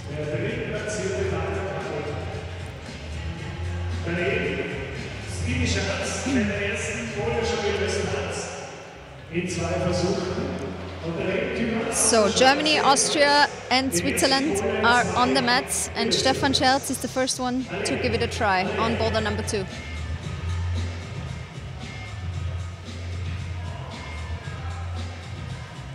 Yeah, he found a top on his second attempt on boulder 1, Stefan Scherz. Yeah.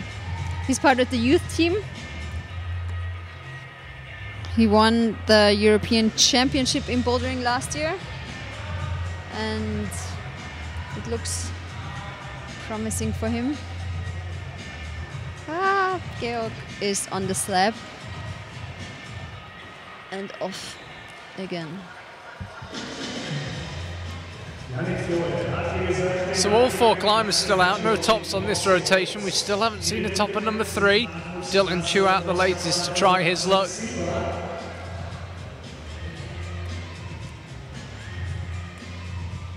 Here's Georg on number 4. Got a top on number 2. And the decisive move on the slab is coming up. Not much to hold on to for Georg. He has to take it slow. Come on, Georg. Try to trust your right foot. Come on, you can do it. Not enough. Wow, Stefan has a hard time getting his foot up. Doesn't look very comfortable on the shoulder. No, I tried to use a knee there. Maybe might not be as flexible as the other climbers that we've seen so far. Or maybe he just had a different method. Dylan climbed boulder number 1 and 2. He definitely climbed boulder number 1. Yeah, Dylan did number 1. He didn't do number 2, which is frustrating because it's seen the most tops, and if he got it done, he'd be in such a strong position. But a top here of number 3 would transform his round. And now Yannick giving another attempt on boulder number 1. He has to climb this one. Or he should climb it. He can climb it, I believe. And now Georg. He's not feeling comfortable on the slab right now.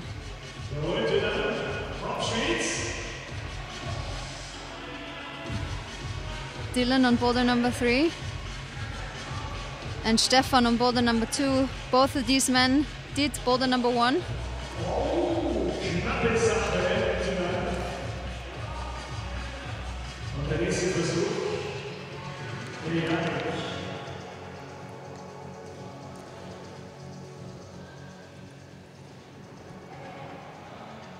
So no top still on this round. Not Yannick yet. Fleury, Stefan Schertz, Dylan Chuat and Georg Palmer, who are now looking at the 4 climbers on the stage. Beep sounds, 1 minute to go. Georg climbed the second boulder so far, but he wants to get a top on this slab. Yannick under a little bit of pressure here because 4 climbers have now climbed this boulder. And of course he knows that, because he was sitting in the transit zone. People were coming back from boulder number 1, and he knows that he should actually climb it. He's one of the favorites here at the Austrian Summer Series. And yeah, it's always interesting to see how climbers handle the pressure. Georg's actually managed to creep out right now. That looks promising what Georg does here. Now he needs to get back down. Time was against him there. So he's already 7th, Georg Palmer, so he can only move down from there, so sadly no final for him. Florian Klingler out now. Really promising young climber. We seem to say that about a lot of Team Austria. Yeah, really but Florian, powerful guy. yeah, very powerful guy, and I'd be surprised if you wouldn't like this first boulder. If you're a powerful climber, it's nice if you get into the round with a problem that you actually feel comfortable in. Whereas if the first boulder would be a slab, I think it would be a different story, maybe. There he is, wearing 45, only 1 climber to come after him, that is Jakob Schubert. If you're just tuning in, welcome back to Competitions, welcome back to Innsbruck. Charlie Bosco and Anna Stur here on a lovely afternoon in Innsbruck. Yeah, summer has arrived in the city. We're glad to be indoors today because that gives the climbers the same chances, same conditions for everyone, which is important in a competition. And Flo is on the way to flash his first boulder. Looked pretty easy the way he did it. Florian Klingler asks for a bit of applause, turns around and realises that there's just some coaches and a couple of paramedics. It's Corona climbing. Yeah, it's a different story for the athletes. There's no crowd. Although there is a speaker, it's kind of a comp-like feeling, but yeah, it's definitely different. And now Nikolai is on boulder number 2. You can see his wrist and ankle taped. He had some minor injuries. Yeah, might not be the ideal position for the ankle. And Sasha is trying to get, yes, to the zone of boulder number 4. Yeah, Sasha Lehmann, he's already got 1 top. Sasha did boulder number 2. So if he climbs this last boulder, he would have 2 tops. And all 4 zones. On all 4 zones, which is actually nice. Which maybe enough. Could maybe be enough for finals. Yes. Sasha Lehmann's done well there. Had one of those rounds where it didn't really feel like it was going his way, but he's ended up with a pretty good score. Yeah, 3 tops so far on boulder number 4. Sasha, Stefan and Thomas. Yes, yep. Got flashed by Philip Martin and everyone else has taken a few attempts.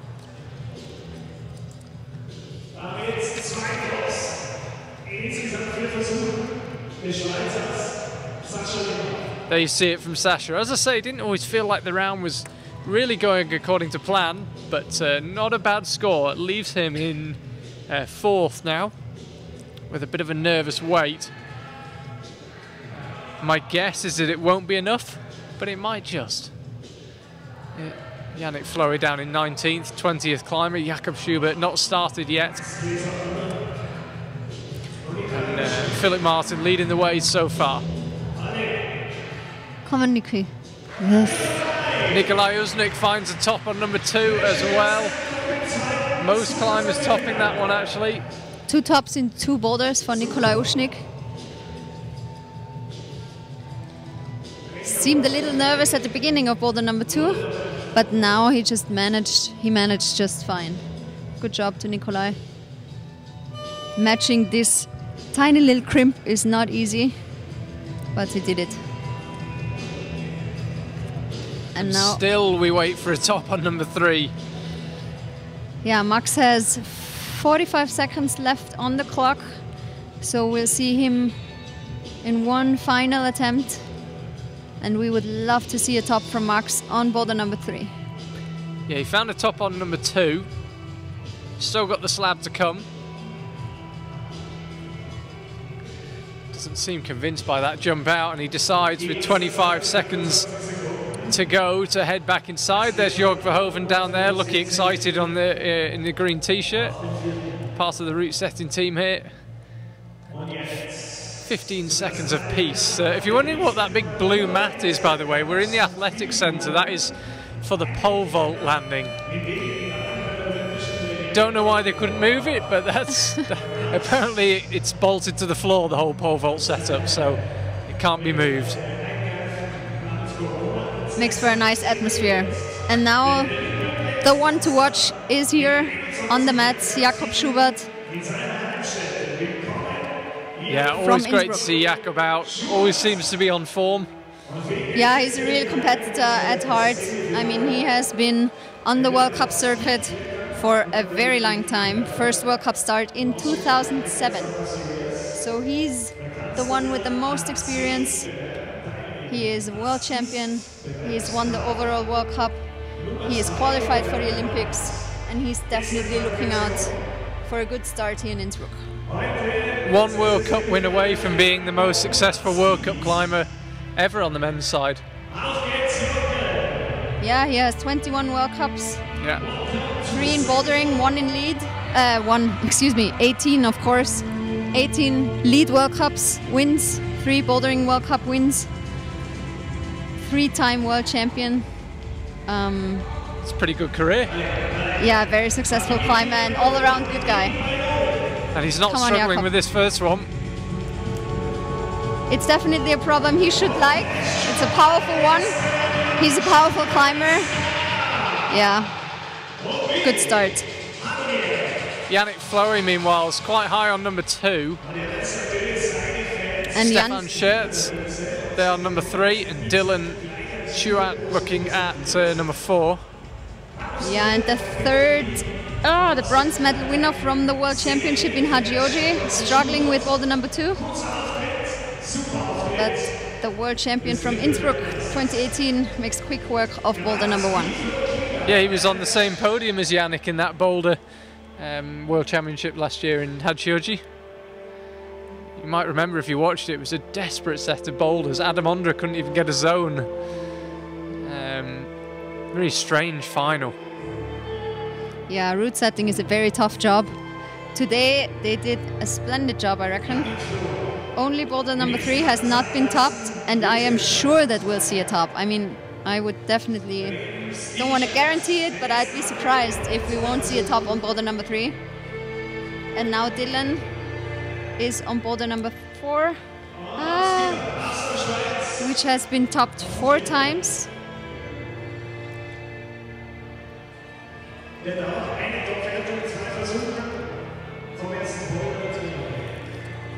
And Yannick knows that he has to try and get the top of boulder number 2. Take your time by matching this hold and try to sit down maybe, if possible. Yeah, okay, it makes it like this, perfect. Yeah, it doesn't matter how you control that top hold. You could see he was only touching it with one pad, the top pad of his index finger. It doesn't matter. Controlled it with both hands. This is looking pretty hopeful here on number 3. Can he get the heel hook in place? Stefan Schertz getting a lot of encouragement. Could boulder 3 see a top? Surely someone's going to get that one done. Yes, I believe so. That was close for Stefan. But as you could see, both these green holds are simply not good. I think he had the right method though. Having the right heel looks really good. I think But you have to crimp so hard to actually hold the crimp before the top. And then the top's no joke either. Dylan Chewat trying to go really quickly across the slab.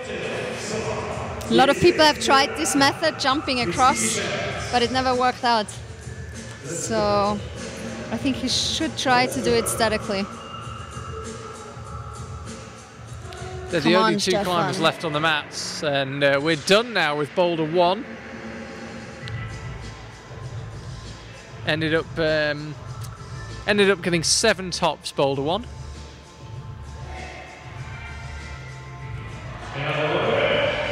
Stefan Schertz has got that jump sorted. Come on, Stefan. Now to the crim and just can't get in that position again, and he's not going to try again. Dylan is going to try again on number 4. But it was definitely the best tries we've seen so far by Stefan. But now Dylan should try to get across. Just run out of time. Florian Klingler now back out. He's on number 2. Nikolai Uznik on number 3 and Max Kleesattel on number 4.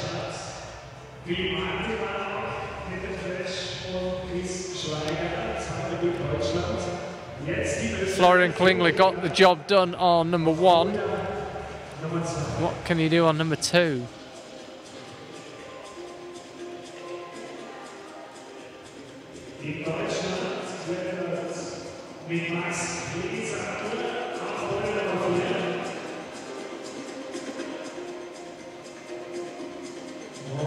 Yeah, Max on boulder number 4. Yeah, this is Max creeping across. Route setters have measured that really nicely. It's just far enough away. Yeah, nobody can actually reach it, which is perfect. They all have to go slow. And they all tried to jump, but it never worked so far. And now Flo on the second powerful boulder, at least at the beginning. Yep, that's the way. Come on. Left hand to the zone, and now trying to get the foot across to the yellow volume. I think he has to get rid of that heel. Doesn't want to, he tries to span, and that doesn't work out. I see what he was thinking there. Yeah, it was a good idea, but in this case I don't think it's gonna work. Yeah, I guess the problem would be releasing your right hand.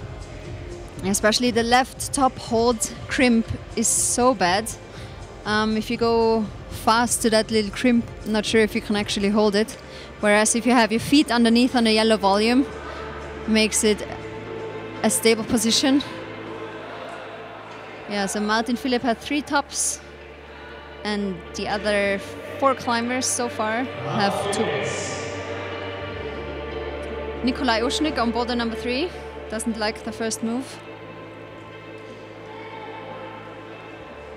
And Max is trying to get the slab.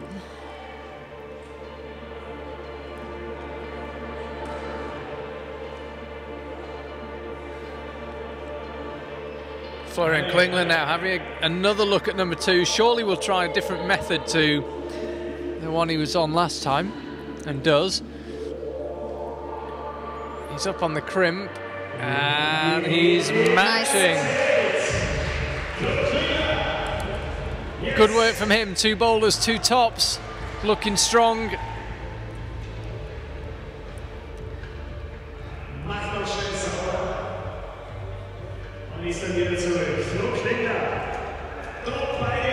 That actually moves Florian Klingler up into 6th place, which is pretty good going because he's only done 2 boulders.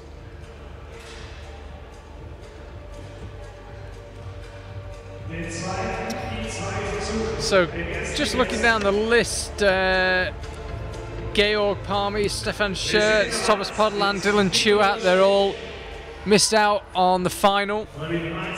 Nikolai Uznik. And it's a harder set than the women's. Yeah, for sure. I'd be impressed if we saw 4 tops from anyone, but could be possible. I have someone in the back of my head who could maybe do it, but we'll see. if it'll actually work out. Oh, you have to say. Yeah, of course I'm thinking of Jakob and Flo. I think these two both have good chances. I would have said that Yannick could do it, but Yannick didn't do number 1. And now Max has actually validated the zone. Can he get across? No. Too bad.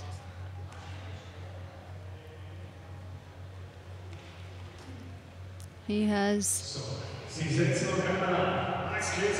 last attempts for Nikolai and Max.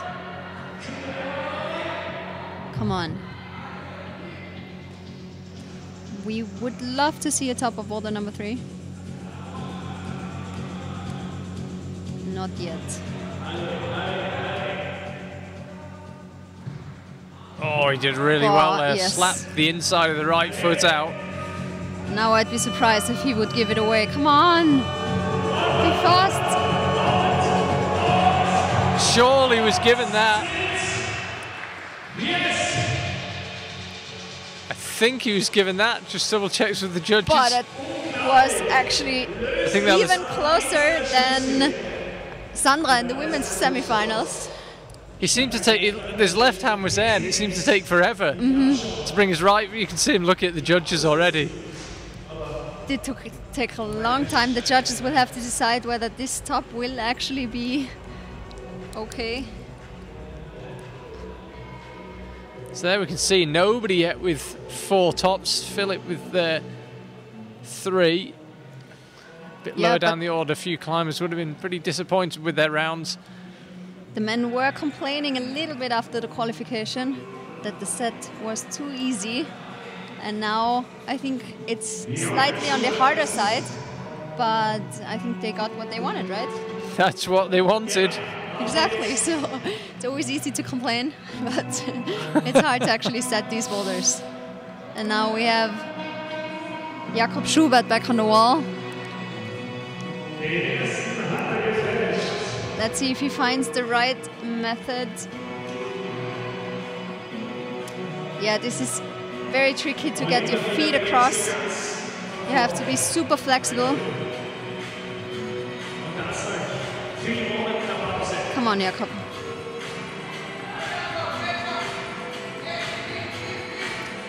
Definitely something that Jakob struggles with. But I'm positive that he might find a solution. That doesn't look too comfortable. Jakob just taking a bit of skin off his knee. Remember, you're not allowed to bleed on the boulder. No, you're not. Jakob is the last climber, but that doesn't matter. The rules have to apply the same to everyone. So even though no one else is going to touch the holds, he can't be bleeding all over them. It doesn't seem to have been given any instructions to tape up. Suddenly the doctor actually for the event's gone over and I think might have checked that he's not actually bleeding. Yeah, he's the physio of the team. Georg Meyer might be preparing something for Jakob. So maybe Jakob does need some treatment. And Yannick is back on the wall and we might see the first top on boulder number 3. Come on, I'm still hopeful that we will see a top. And Yannick is definitely the one who can show us. Come on, get the top, Yannick. He really needs this Yannick flow 8. Oh, just one top so far, and that was on number 2. I don't want to lose my bet. Come on. And now Jakob is back on boulder number 2, trying to get his feet across. Yeah, you can see where he hit his knee. Biting his tongue.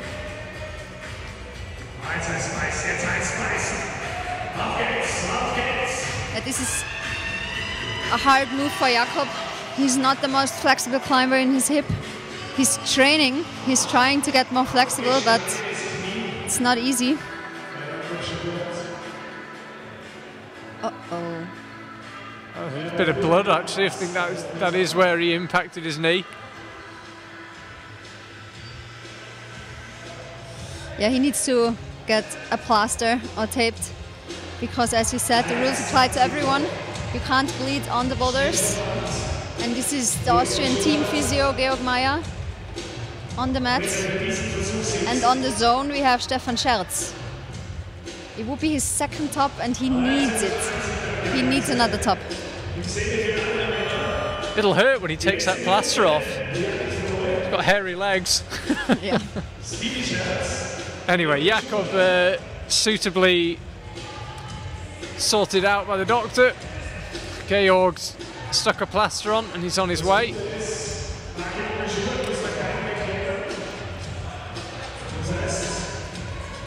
That's where he's going for, and as you say, the issue is flexibility. Oh, he's so close.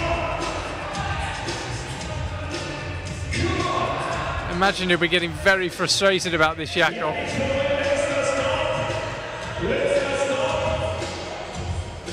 And in the meantime, Yannick just climbed boulder number 3, which is the first top on boulder number 3, and Jakob can't seem to pull it together on boulder number 2. Yeah, he'll be disappointed, of course. That'll be frustrating for Jakob. Comes away with a damaged knee and no top. This was Yannick Floe. Was there a special method? No. You just get more solid in the same position. Yeah, perfect. First top on boulder number 3. Good job from him. That only moves him up to 7th. Yeah, because Yannick didn't do boulder number 1. No. He did 2 and 3 now. He should still do the slab. But if Florian won't climb boulder number 3, then no men will solve all 4 problems in this semi-final round. So it's up to Flo to move to the top of the field. If he climbs boulder number 3, of course he still has to climb number 4, but he's the only one who can still do it, since Jakob did not complete boulder number 2. So, Flo Klingler on number 3. As you said, he's got the big opportunity, can qualify first here, it's in his hands. And Nikolai can get a 3rd top, which would be important for him, which would give him a spot in the finals. Yeah, it would. 4 climbers still to finish, so that means Philip Martin and Christoph Schweiger will both go through to the final no matter what happens. Boah, and he does it too fast. Florian takes his time, brushes the holds. We've already talked about it, but it's important to have a good friction on the holds, and that's why brushing is so important for these climbers.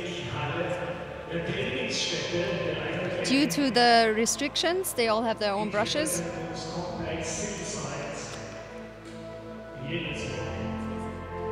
Yeah, it's when you're watching the screen, the comp looks like it did before Corona, but it's little differences like that. The fact that the climbers come on carrying their own brushes tells you things have changed. Now just watch the sign there on number 4.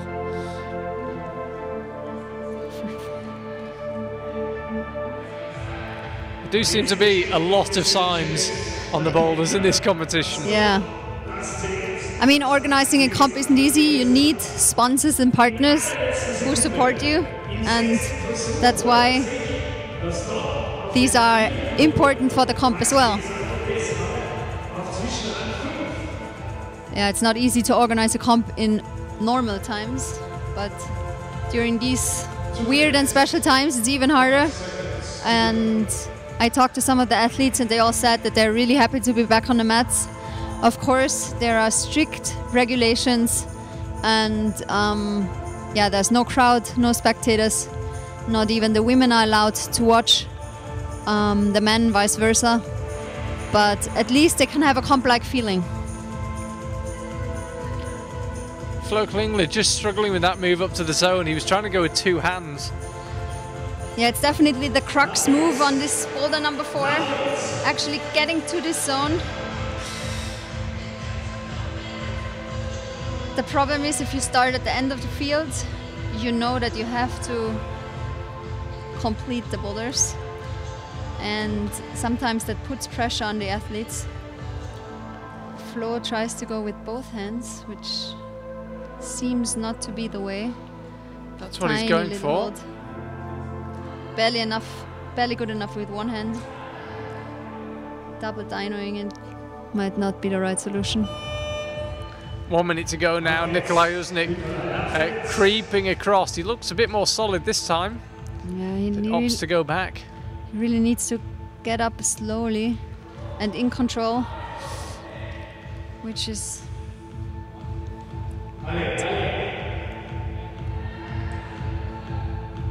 come on, Nikolai. We've seen this method many times. Always seems a little desperate when they jump across. But I know it's not easy to stand up here. Florian Klingler just can't get started on this number 3, and as you rightly say, he's the only climber who could do all 3. There's 20 seconds to go now, so he's not going to do all 3. Latches the zone though. Whoa. Maybe 10 seconds to go. It'd be something special if he can do it. Whoa. Whoa. He's jumping across, but Surely there's not a run lot out of time. Oh, and that is so frustrating for Florian Klingler. So no one is going to get 4 tops here. Here comes Jakob Schubert. I see he's had a bit more tape added to his right knee.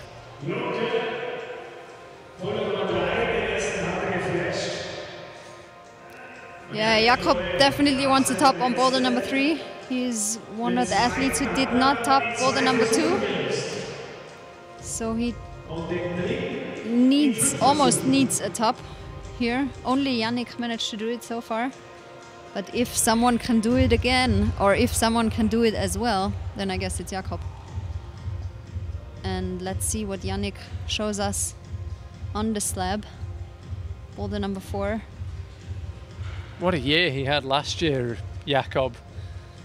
Yeah, amazing season last year. And also for Yannick, placing 3rd at the World Championship. Being the underdog in the German team. I mean, names like Alex Megos, Jan Hoyer are of course his teammates. And he was close to qualifying for the Olympics. Although Jan and Alex qualified in the end. But he's definitely one of the ones to look out for in the future. Yes. Jakob holding the swing. Did well actually there. Double toe catch out to the left. Come on, Jakob. Getting himself in position now. Gets a heel hook on. Jakob could really do with this one, and he's going to get it. Made pretty light work of that actually. Considering the caliber of climbers it stopped, he got it done. I think it was 2nd go. Yeah, now he really showed what he has. I mean, Jakob is a world-class climber. He's a world champion, and he has a lot of experience. He just showed us that he's one to look out for. Oh, and a heavy landing from Yannick Floe. Yeah. Still wondering what to do, like so many climbers before him. Only 4 tops so far on boulder number 4.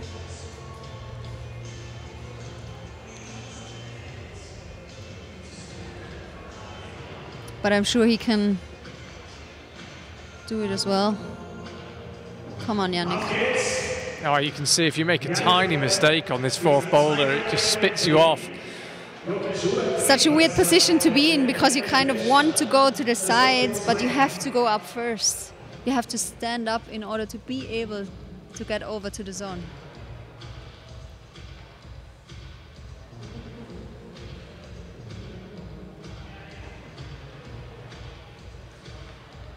Great close-up. Really see what they're playing with the climbers here.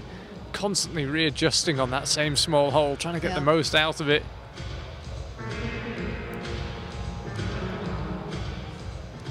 Trying to go dynamically again. Looks a bit confused by this one, Yannick, as if he's not really figured out what the method is. And of course he knows that he's the only climber on the mats. Everyone's watching, although there is not a big crowd. But still, when we say everyone, yeah, it's still a special feeling if you're the last one out in semifinals Or in this case, if Jakob topped, you're the only one there, and not easy to handle the pressure sometimes.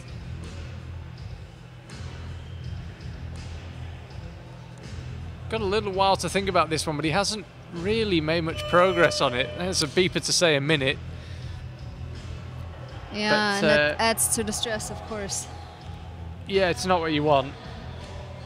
He has got 2 tops, Yannick. If he can find a top here, it will put him in the final, but as it stands, he won't be going to the final.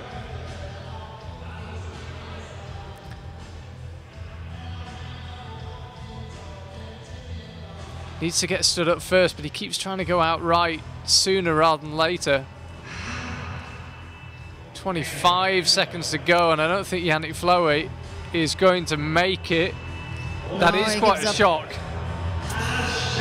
3rd place in the World Championships, and he doesn't make the final here in the Austria Climbing Summer Series. Of course, we're back here next week for another round. He'll have another go, but not his day today. He's definitely going to be disappointed by that, understandably. So Flo Klingler will climb on his own, because Jakob Schubert, it's easy to forget he was even on the mats in the last rotation.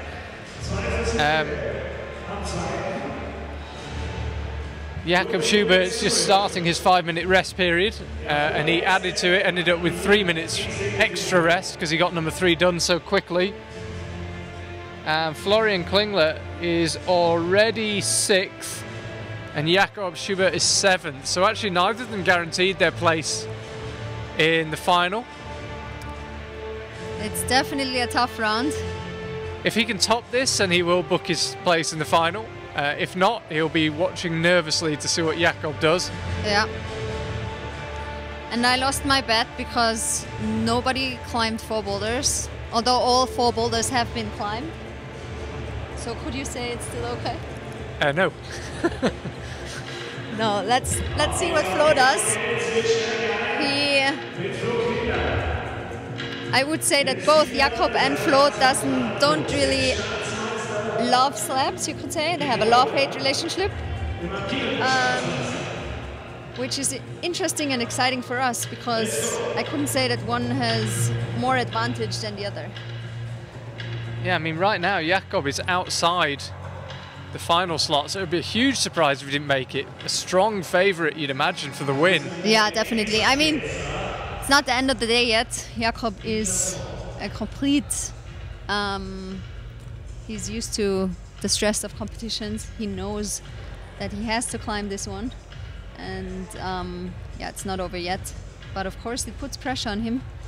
And also Flo looks a little bit worried. He has 3 minutes on the clock, taking another look at the boulder, adjusting his shoes. You spilt chalk on every boulder. He needs a new chalk bag. Every time. Maybe it's his ritual, who knows? Now, but he takes a step back and looks at the boulder, which is important. In bouldering, sometimes there are hidden methods that you can't see if you're too close to the wall. Might sound weird, but it actually helps to take a step back. Rubs his chalk off from the shoes and gives it another go. It's clever stuff from him. Just take a little time out in the middle of your attempt.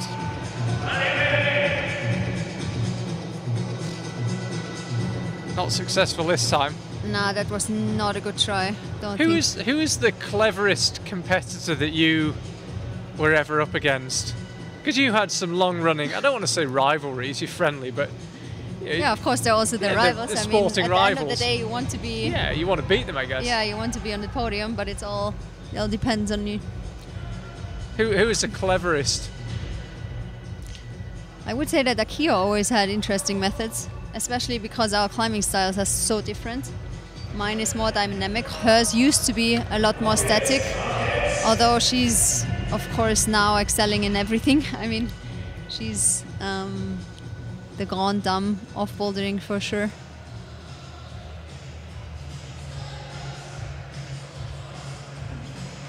But yeah, it's interesting also what goes through the heads of these athletes. Flo knows that he has 1 minute to go. And Jakob at the back in the transit zone, he knows that the last boulder is a slab. It's not one of his favorite style. And he knows that he has to top it. So the pressure these athletes have to deal with is immense. Yeah, with Flo Klingler, who we're currently watching, and Jakob Schubert, if only one of them tops the boulder, the one who tops it will go to the final and the other one will miss out. That's how it stands right now. If they both top it, it becomes a little more complicated. Got attempts to count. Come on, Flo. He can definitely do it. He didn't get the zone yet. He needs to stand up, and this is the attempt that counts. 20 seconds left on the clock. He is taking his time. I am surprised by that. Because on the slab, you really don't want to be rushed to get to the top. Doesn't usually help. Yeah, and that's it for Flo Klingler. He is out of time. Well, as it stands, he will go to the final now. Jakob actually only needs a zone here. Yeah, and I mean, I would be surprised if he wouldn't take a zone. But as it stands right now, there will be 3 Germans advancing to finals. Martin Philipp, Christoph Schweiger, Max Kleesattel, Rest Stefan from Austria, and either Jakob or Flo. And then Sascha Lehmann, of course.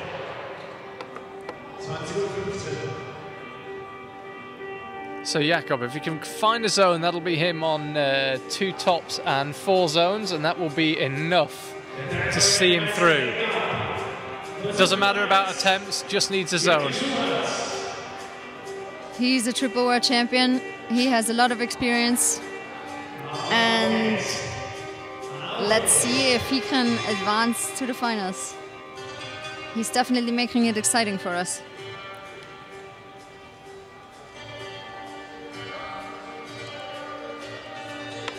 Come on, Jakob. Just creeping across. Do you think that was for the judges? Look, I'm controlling the zone.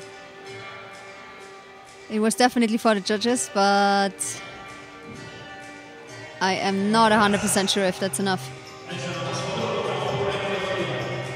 I thought he might go and ask the judge, actually, did he give me the zone?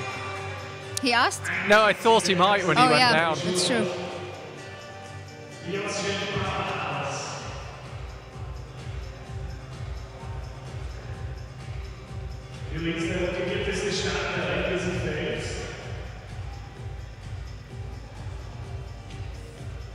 Und hat immer noch den Weltrekord aus der Saison 2012. Hat das 7 Vorstiegswettkampf. 2 minutes of his time elapsed, Jakob. If he has been awarded the zone, it's not showing up on the scores yet, but that doesn't necessarily mean he hasn't been awarded it. I believe he did get the zone because judging from the other athletes that got the zone, it was very similar. Yeah, I mean, but we'll see in the end. I mean, the judges. To me, he controlled it, but certainly not a judge. I don't know about you, but I always get so nervous while watching comps, especially if it's a slab like this, where I can actually feel my heart beating. And I just don't want to change positions right now. But I'm wishing Jakob all the best, for sure.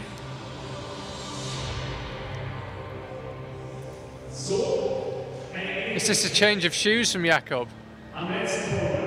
Yeah, I'm surprised by that, actually, because the Futura he was wearing, the blue one, is a very soft shoe, no edge technology from La Sportiva, and usually it's quite nice to stand on these big volumes, but maybe he has the feeling that he needs some kind of edge, like he does in the Solution right now.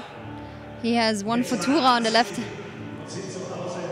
foot and a Solution on the right, so let's see if that's his solution to solve this boulder.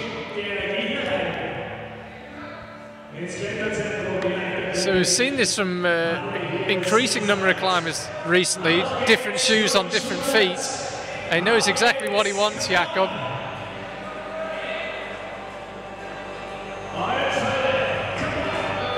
frustration again.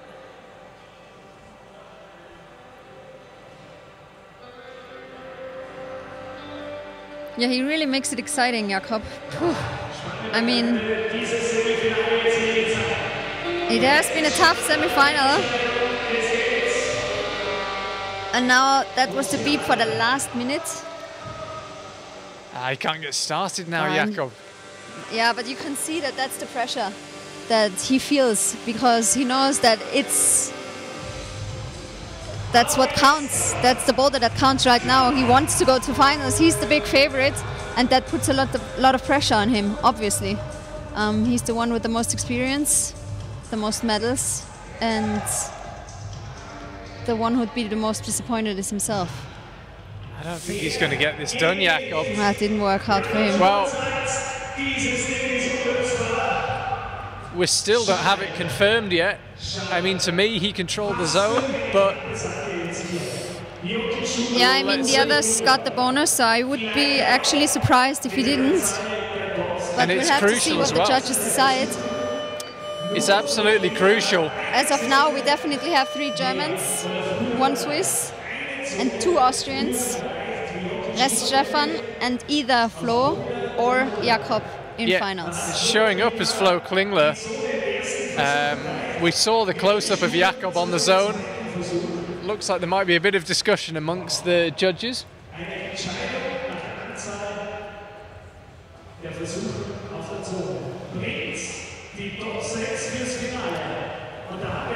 Still showing up as him in 7th. It was a nerve-wracking semi-final, in my opinion. Yeah. Oh. Yeah, very entertaining. And some surprising spins for me. Yeah, German team really brought their A game. Yeah, the Germans were dominating. Martin Philipps in first position, Schweiger Christoph in 2nd, and then we have Klesatl Max in 5th. I mean, they sent 3 Germans, and 3 are through. So, of course, Yannick missed the finals, which is a surprise as well.